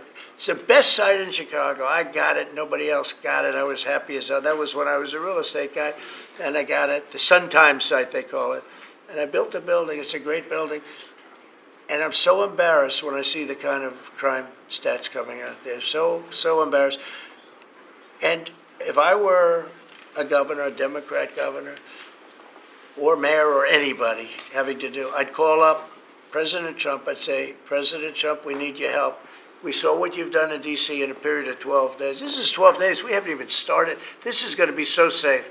It's going to be the safest place on earth. And we'll do the same thing in Chicago. But I'd like to be asked, as opposed to just going in and doing it. Because, when you go in and do it, then they start screaming, oh, he shouldn't be here. We don't need him. We're doing so well. And then the better we do, they take credit for it. So it's really pretty unfair. Yes, go ahead. Crime, for a lot of victims like myself, a big concern is long-term sustainability. Can you share with the American public about your plan in ensuring that DC is safe in the long term? Longer term, yeah. Well, it's a great question. Number one, we want to stay there for longer than 30 days, as you know. We have an absolute mandate, and I can extend it, but I'd rather not have to declare a national emergency, because by that time, right now there's not an emergency. We've done, as you sort of said yourself, it feels like a different world. We've got under arrest and prosecution, and we've taken some, and we're in the process of taking hundreds out of our country that shouldn't be here. And these are hardcore professional criminals. They were born to be criminals, in my opinion, but they're seriously bad people. Murderers, drug dealers, you know them all. You see them all as you walk beautifully to work, and every once in a while somebody puts a gun to your head, because that's what happened in your case. We're getting a lot of them out of the country. We're putting a lot of them in prison because we're afraid to bring them out of the country. They could come back. As good as we're doing, they could come back. We don't want them back. And that's going to solve a lot of it. We also think there should be a presence here for long enough. We should also work with our police department, because you have very good police here. Very good. We're working very well with them, by the way. And we have to work together for a while. We have some people that are very tough and very strong. Working with the police, they're going to be able to handle it. And you know what? If it gets a little bit bad, just a little bit, I'll bring them back in and we'll straighten it out and we'll make it perfect. You're going to be so safe in the city. And you're going to have the city beautified. We're going to be we're working with Clark, as you know, construction. They're the biggest. They're working with me also. We're building a beautiful ballroom for the White House. They've been after it for 150 years, employs a lot of people. It's going to be as beautiful a ballroom as has ever been built. And Clark is the big builder in this city. They've done, I guess, a majority of the good work, the big work. And we're working with them on the beautification, the fixing up the roads, the fixing up of the medians, between the roads, so cars don't wrap into each other. They wrap into, I have one piece sitting on the ground for weeks. This was a year ago when I had to come in, unfortunately, for fake court cases. And I looked at the condition. We have it fixed up a lot right now. The tents are removed, and a lot of things have taken place. But I'd come into this city and I'd say, boy, does it look bad. The filth on the roads, the medians were broken and always laying down and nobody would fix them and all of that. Well, we're going to have new medians. We're going to have a nice topping put on the road. We're not going to rip the roads apart and start a construction project that lasts for 2.5 years as they rebuild the road, which they don't have to do. And we're going to have this place so beautiful. That's going to be a part of it. Now, the biggest part is crime, but it's also a part, when you see a dirty city, it's like I told, I don't know, it became the #1 thing viral. I said my father is a smart guy, he's a great guy, he's a loving, wonderful father, but he could be a little on the tough side. He told me that, son, when you walk into a restaurant and you see a dirty, filthy door going into the restaurant, don't go there because the kitchen's dirty also. When they see a dirty Capitol, the rest of the world, they lose a lot of respect for our country. This Capitol is going to be so beautiful. We're going to have new poles, new lights, new fences. It's stuff that, when you add it up, it's money, but it's peanuts compared to what we're talking about. And we're also going to have great safety. Mr. President, I wanted to ask you on crime and also a question on foreign policy that maybe other officials can weigh into. And on crime, Iris shared her story, and you mentioned, people going to dinner. That was a terrible story. I'm just amazed she's here. When the gun is Pam, when the gun is put to the head. Did they ever capture these people, by the way? I kept calling, but I haven't heard back about this guy. It'd be really great if you could maybe give the information. She's very good at capturing people, She's very good. If you could give that information to Pam, would be great. Would you do that? Yes, All we'll do. right. Thank you Wouldn't so much. you'd love to see them? I would assume you'd like to see them captured. For sure. You can't. You just Been waiting can't. for years. Yeah, take a good look at that. So, Go ahead. So go ahead. Just a few weeks ago, I was out to dinner with my husband, and then, we're taking the metro back, and then we get attacked on the metro. They're throwing things, some teenagers, throwing liquid at us. Oh, they're throwing things. They throw. How about where they chop down the granite curbs and the concrete curbs? But the granite curbs so expensive. Those granite curbs, nobody uses them because they're so expensive. And you see a guy chopping them and handing out big chunks of them like a brick because they couldn't get in because people were stopping them from walking out. A little bit unusual when you're walking with a bag of bricks. Generally speaking, Sean, that's not a good sign, right? That's not a good sign. But they now come in with hammers. They can disguise a hammer, and they start pounding the concrete and the granite, and they hand out chunks, and those people take those chunks and start throwing them at cops, or they stand on the top of bridges and they drop them down into the windshield of your car, and you get killed running into a light pole.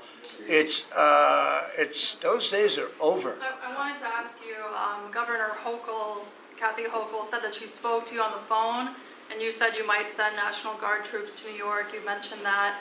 So will you? I'd love to do it. If she'd like, I get along with Kathy. If she'd like to do that, I would do it. See, look, New York has difficulty, and I don't want to make this I want to make this friendly, but the places we're talking about happen to be virtually all Democrat-run. Now, take a look at your 25 places that are most troubled.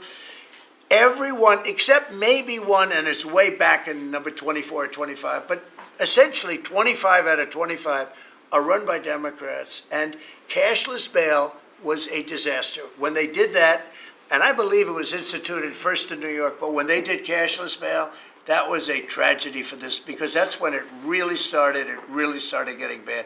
When somebody kills somebody, you don't say you can come out, you don't have to put up anything. You put that person in jail and you find out whether or not it's true, but you don't give cashless bail with a promise to come back in a couple of months, we'll start talking to you. Because they go out and they kill other people, and you can't do that. The cashless bail has been, it's just a woke thing. It's got to stop. You see that, Christy, better than anybody. It's got to stop. It causes unbelievable, and we're doing that. We're stopping it in D.C. I would love to have the governor of Illinois call me and say, look, we have a problem in Chicago. We will stop that problem in Chicago in 2 months, maybe less, 2 months. We'll stop it. These are tough cookies we have working for us. These are tough cookies. These are not politically correct soldiers that I won't go into definitions of what that means, but these are not politically correct soldiers. These are rough guys. I watched it last night I see it. I saw them the other day when we went down and we spent some time together with them.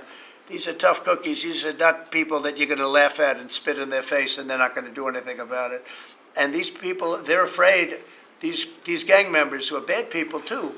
These are just bad people. Ours are bad, but they're bad in a good sense, right? You don't understand that, Scott? And we can solve Chicago in 2 months. Now, then, as per your statement before, we have to keep it going, and we'll be able to keep it going. The first thing you have to do is get it down. We are very close to being in that position in D.C., and within a month, we will be, within a month from when we started, which is quicker than I thought, you're going to feel very, very safe. I think you feel very safe right now. But I would love it to have these governors, mayors call me and say, we'd like to invite you into our community because we have a problem and you can handle the problem and we can't. One other thing, sanctuary cities, they should be terminated. They're sanctuary for criminals. They're safety and security for criminals. They are very, very bad. And all of these places have big sanctuary cities, and all they're doing is protecting criminals. Okay. About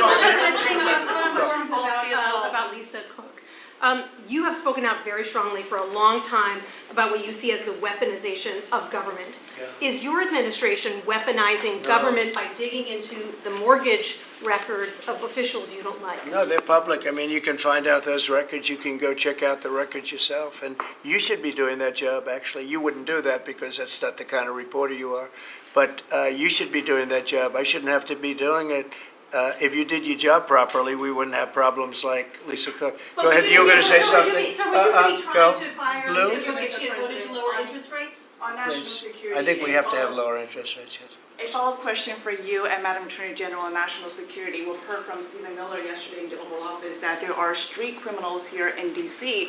who are actually found to be doing business with transnational criminal cartels overseas. And we know who they are, and we know who they're doing business with. And we're arresting the people, very strongly arresting, and we're keeping them there because, you know, your laws here make it very difficult. And one of the other laws we're trying to get done, because you have 14-year-old kids that are just as tough as a 25-year-old kid, just as dangerous, and they carry the same gun. And we have to make a provision where they're treated like older people, because these are seriously tough, bad, they're children, but they're criminals, and they're really bad criminals. And they're used by older people because they never get charged, because you can't do anything to them. But we are getting that changed, Pam, I hope, because you have 14-year-old kids that are evil, they're sick, and they have to be put away. Something has to be done, because you can't have a society where they're allowed to walk the street. You know that better than anybody. Mr. President, on your way to Alaska. I can't believe it. You're not tired holding that? Look I have at a this. few more questions. How strong are you? How strong are you? Look at him. He's been holding that thing for 3 hours. You're a good fisherman. Well, Go ahead. On the way to Alaska, you had mentioned that there would be severe consequences if Vladimir Putin did not agree to a ceasefire. Yeah. After that summit that was rolled back, given the negotiations, is he back on the clock now? I want to see that deal end. It's very, very serious what I have in mind if I have to do it, but I want to see it end. I think that in many ways he's there. Sometimes he'll be there and Zelensky won't be there. You know, it's like, who do we have today? I got to get them both at the same time. But I want to have it end. We have economic sanctions. I'm talking about economic, because we're not going to get into a world war. I'll tell you what, in my opinion, if I didn't win this race, Ukraine could have ended up in a world war. We're not going to end up in a world war anymore, but it would have ended up possibly in a world war. That would have been they were ready to trot. But just like India and Pakistan, we're going to end up in a nuclear war if I didn't stop them. You know, it's sort of strange. I saw they were fighting. Then I saw 7 jets were shot down. I said, that's not good. That's a lot of jets, you know. $150 million planes were shot down. A lot of them, 7, maybe more than that. They didn't even report the real number.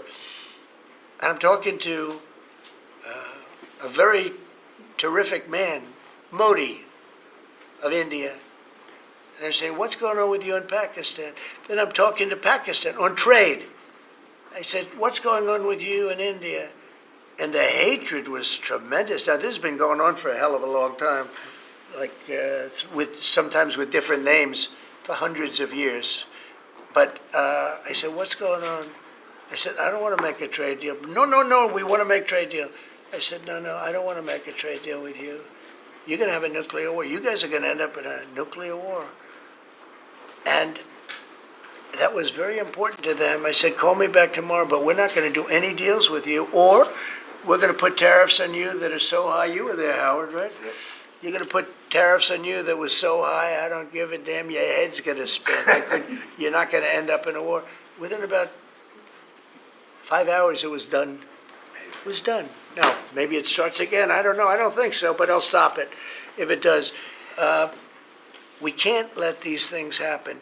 The Russia-Ukraine situation, last week, 7,012 soldiers, 7,012 soldiers died. They were Russian, they were Ukrainian, they weren't American, so a lot of people would say, what do you care? They're not American. I care. They're 12,000, over the last couple of weeks, over 12,000 people died in like in 2 weeks. You know, we're talking about crime where somebody's killed here or somebody. Think of it, you have your son leaving Russia, leaving Ukraine, their little house, wherever they live with their parents, they're waving goodbye, just like our parents would wave goodbye. And they're waving goodbye, son. And then a week later, his head's blown off in a stupid war by a drone, a whole new form of military problem. So, no, I'd like it to stop. I want to get it to stop. And it will not be a world war, but it'll be an economic war. And an economic war is going to be bad. And it's going to be bad for Russia, and I don't want that. Now, I have to also see, because not everybody, Zelensky's not exactly innocent either, okay? It takes two people to tango, and I say it all the time. You got to get them together. I get along with Zelensky now, but we have a much different relationship because now we're not paying any money to Ukraine. Stop that. We're paying money to ourselves. What's happening is NATO is buying all of the equipment and paying in full. But even with that, forget about that. I want to get it stopped because it's a lot of lives that are being lost. Every week it's 7,000, 5,000, 6,000. I get the reports, and I see battlefields. I'd rather not see them. And you read about Gettysburg. You read about Gettysburg, and you see those 600,000 people. But in that war in particular was really bad, like 150,000 or something, just dead body. I'm seeing the same. I see pictures. I see satellite pictures of heads over here, arms over here, legs over here. And this is like a modern age. It's no different than the worst wars that I've ever seen. And if I can stop it because I have a certain power or a certain relationship, I had a very good relationship with President Putin. Very, very good. That's a positive thing again. And I think I'm probably the only, Steve Witkoff would tell you I'm the only one that can solve it. I don't know, you've told me that a few times, unless he was saying that just to build up my ego, but it's not really. I have no ego when it comes to this stuff. I just want to see it stop. Thousands of young people, mostly young people, are dying every single week. If I can save that by doing sanctions or by just being me, or by using a very strong tariff system, that's very costly to Russia or Ukraine or whoever we have, But I stopped 7 wars, and 3 of those wars were going on for more than 30 years. If you look at Congo, if you look at, just look at any of them, almost all of them were going on for an extended period of time. Now, interestingly, one had just started. It was 2 days old, and you know that one. And we did that one when we were in Scotland negotiating. It was 2 days up, but there were 2,000 dead bodies laying on the border, and I got that one stopped too. And I'm very honored by that, but the one that I thought would be the easiest is turning out to be the hardest. That's President Putin and President Zelensky, but I think I'll get it done. Why do you think that is? Why is it harder than you thought it would be? You never know. It's war. Can you stop the family? With war, you never know, right? War's very tricky, very horrible. But with war, you never know. Things change. People go into war, think they're going to win the war, and then they get their asses kicked, and they lose their country, and they lose millions of lives. Nobody goes into a war thinking they're going to lose. They go in. I'm sure that Ukraine thought they were going to win. It's going to be, we're going to win. You're going to beat somebody that's 15 times your size. Biden shouldn't have let that happen. Biden shouldn't have. I mean, the man was grossly incompetent. He should have never been there. That would have never happened. But you don't go into a war that's 15 times your size. Say it. The Fed just put out a statement saying that Lisa Cook has indicated through her personal attorney that she'll promptly challenge this action in court, seek a judicial decision that would confirm her ability to continue. That's all right, whatever it It is. says the Fed will abide by any court decision. Thank you very much for You reading abide it. by a court decision. I abide by the court, yeah. I abide by the court. Yes, please. That's enough. That's enough. Mr. Go ahead. President, what other companies are you thinking about taking stake in? Well, we didn't take a stake in the sense that it was reported. Everyone said, I bought a stake in Intel. No, I got it for free. I said I was with is that correct statement? Howard was there. Absolutely correct. Scott knew all about it.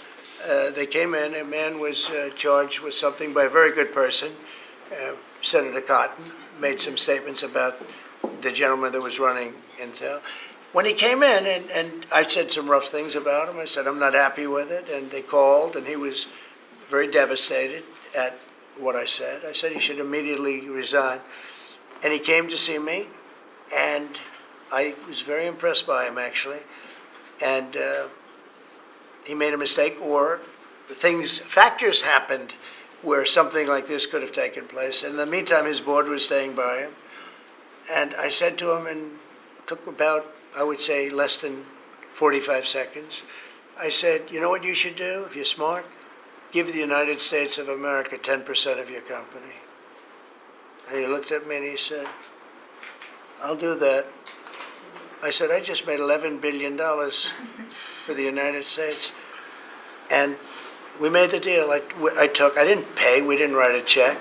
Now, I guess Biden, with his stupid CHIPS Act, handed money to all these people that didn't need any money. It didn't do anything. They're giving billions of dollars to everybody. They all have so much money, and they have more money. But there's no commitment that you had to build. They just took all this money. It's the stupidest thing I've ever seen. See, with tariffs, they have to come in, because if they don't come in, they can't sell into our country. So it's power, and you don't have to give up any money. But I said to him very simply, I'm glad we're straightening this out, because everyone thinks I bought in. No. I said, it would be great, we'd be a great partner for you, and I want to see Intel do well. Intel was a great company, and it can be a great company again. But I said, I think it would be good if we own 10% of your company. He said, I'll make that deal. And it happens to be worth $11 billion. So we made $11 billion for the country, and then I was criticized by some of the fake news media. That's not the American way. Actually, it is the American way. Now, if I can help other countries or do those deals with others, I would do that. I think it's great. It's good. Builds up our balance sheet. Let me tell you, our country is becoming very rich again. You don't see it. When the CBO came out on Friday and said, we just found $4 trillion, and that goes to reduce our deficit, $4 trillion, and it was from the tariffs. Our country is becoming very, very rich again. I hope you get used to it. You're going to have to get used to it. In addition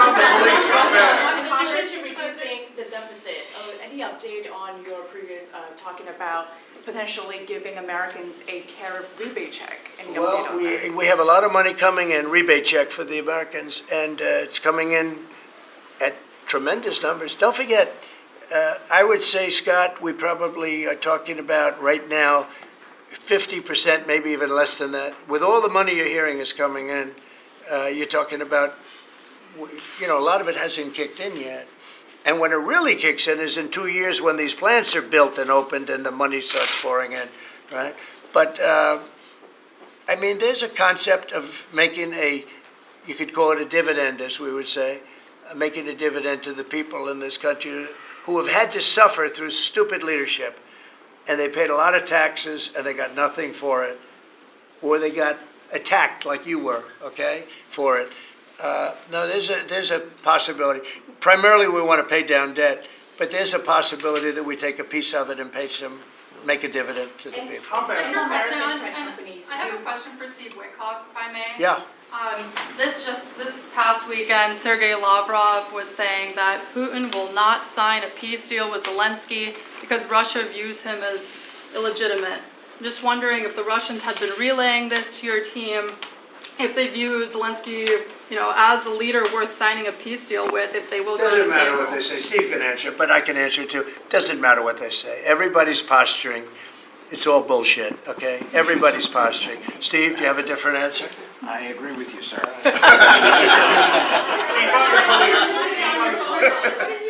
this city, there are 500 people short on the police department, Metro Police. In New York City, it's 3,000. In Chicago, it's 1,300.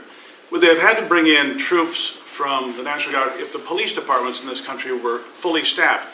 Defund the police. How bad did that turn out for America? It's an interesting question. I was surprised when I heard how many police were here. It's not a really big area.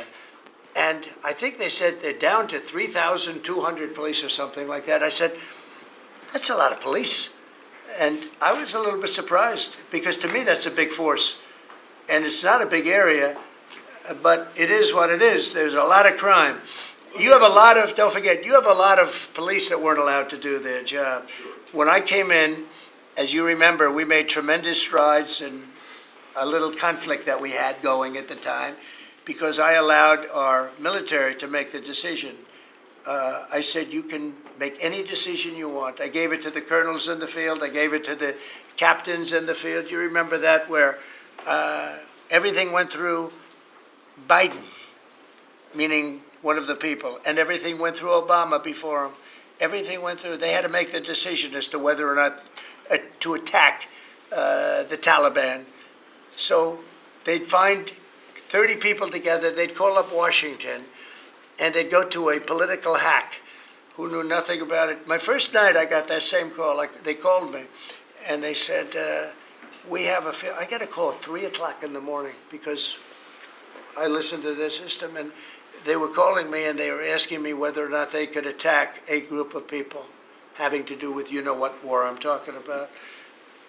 And I said, I know nothing about this. Wait a minute.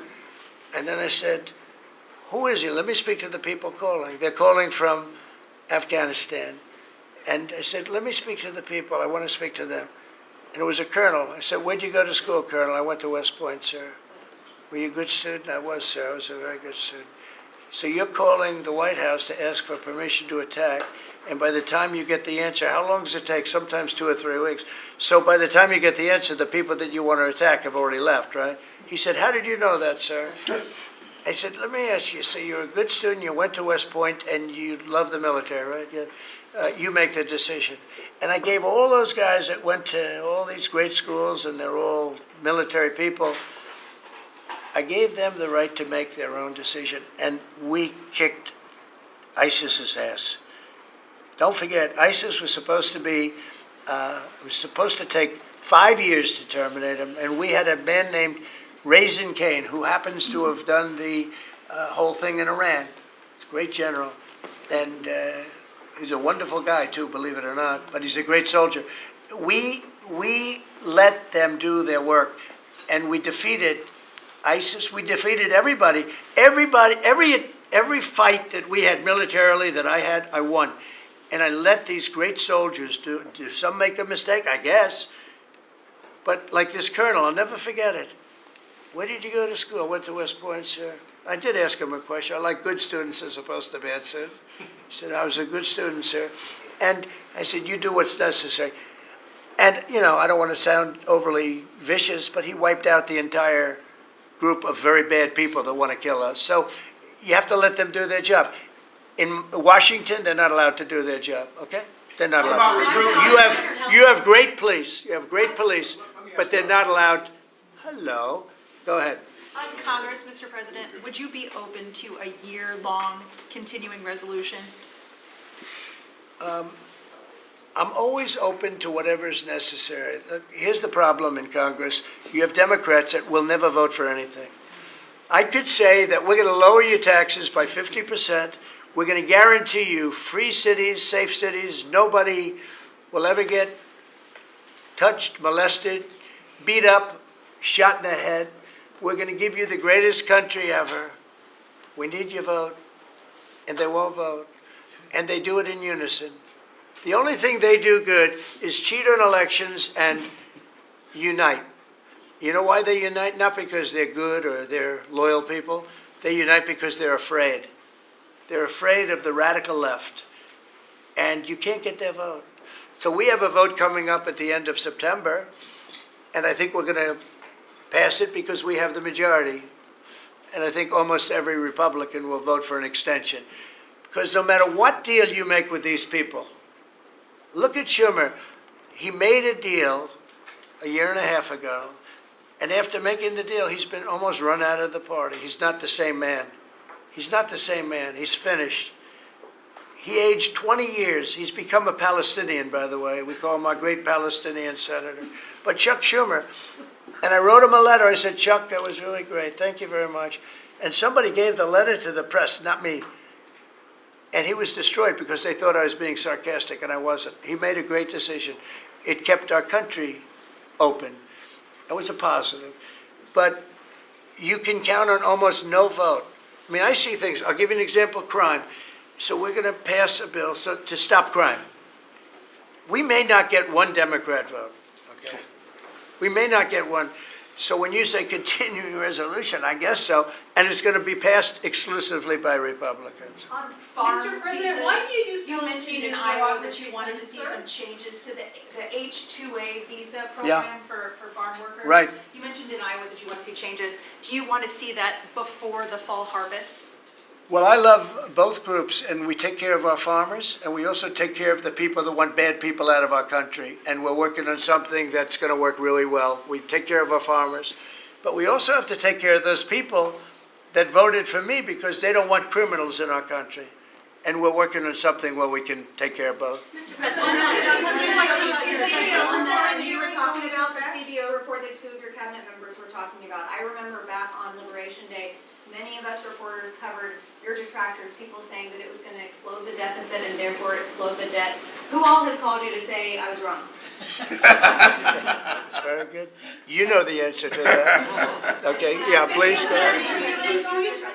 Governor Pritzker said yesterday that he, at a press conference, that he would encourage nonviolent resistance to the National Guard if they were sent to Chicago. What's your response to that? He said what? That he would encourage nonviolent resistance if the National Guard is sent to Chicago. Look, this guy doesn't know what resistance is or nonviolent resistance is. He's a bad politician. It's amazing. I mean, if he didn't have the money, he wouldn't get any votes because there's no compelling reason to vote for him. The guy's a major loser. But it would be nice if he would call me. I would change my mind immediately. He said, you know, because everybody knows Chicago is a hellhole right now. Everybody knows. It's not like he's saying, Chicago has much better numbers, right? Well, what's much better? You mean 100 people are going to be murdered? It's going to be much more than that. So I would have much more respect for Pritzker if he'd call me up and say, I have a problem. Can you help me fix it? I would be so happy to do it. I don't love, not that I don't have the right to do anything I want to do. I'm the President of the United States. If I think our country's in danger, and it is in danger in these cities, I can do it. No problem going in and solving, his difficulties. But it would be nice if they'd call and they'd say, would you do it? And we do it in conjunction. Now, we work very well with the police because we naturally get along with the police. So the police and us work really well together, whether the mayor is opposed or whether, you have a really rotten mayor there too. He's got a 6% approval rating in Chicago. And I see black women wearing a red MAGA hat last night on television. Please let the president come in. My son was attacked. You have a force of black women. They're like only Trump. They want Trump to come in. And you see them, they're all over the place in Chicago because they're afraid to go out and they don't want their son or their daughter killed, just like your parents didn't want you killed. And we have a tremendous, look, it's not about winning elections because we want to have nice, fair elections. It's It's not politics. We want to see a safe country. You have people that want to see a safe country, and they're great people. You have great people in Chicago. The mayor is at 6% approval. He's an incompetent man. He should have never been put in a position like that. He can't handle it. You have an incompetent governor there. You have an incompetent governor in California, Gavin. I know him very well. He's incompetent. He's a nice guy, looks good. Hi, everybody, how you doing? He's got some strange hand action going. I don't know what the hell his problem is. It's a little weird, to be honest. There's a little something shaky going on there. But, you know, all he has to do is call me and say, we have the Olympics coming up. We want to make it really good and safe. And I'll put some really good, great American patriots in there, and you won't have any problems. Don't forget, it's loaded up with some stone-cold killers, some really bad people, some people that were just born to be bad. They're criminals, bad criminals, dangerous. And we can solve the problem for them very quickly. Very quickly. Okay, you know what I think? I think this. You have not had this happen for 4 years. You sat and you'd ask one question to Biden, and it was always the ice cream question, right? What flavor ice cream do you like best? I like vanilla. And that was the end of the conference. I think now we've done enough. These people are very busy. I want to just thank, this is the greatest, this has never been done before. First of all, a cabinet meeting was sacred. You'd never let the fake news media in. But the fake news media isn't all fake. It's, a lot of it is, but it's not all. I think it's a great thing. I think maybe it's going to be done in the future. I hope it's going to be done. But you really get the word out. I mean, we had, each one of these people spoke. I think each one, if I thought one of them did badly, I would call that person out. I would say, Christy, what the heck are you doing? No, no, seriously, you have a very talented group of people. They get along, they work along together. And there's something really nice about just, you know, the openness of what we're doing. It's government. It's an open government. That's what we are. And we haven't made too many mistakes. We maybe will, but we haven't made too many mistakes. We've called it right. And I think you can be very proud of your country. We are a respected country again. We are really, right now, respected at the highest level, and we're doing great. And we're a very rich country again, very rich. And that's a good thing, because when we're rich, we can take care of poor. And that's what we're doing. And we're taking care of crime. And I hope, just in finishing, I hope that Illinois, I hope that New York, I hope that California, I hope they call me and they say, I'd love to have you come in and help us out. I will be a totally different person with them. I will respect them for doing it. Thank you all very much. Thank you, everybody.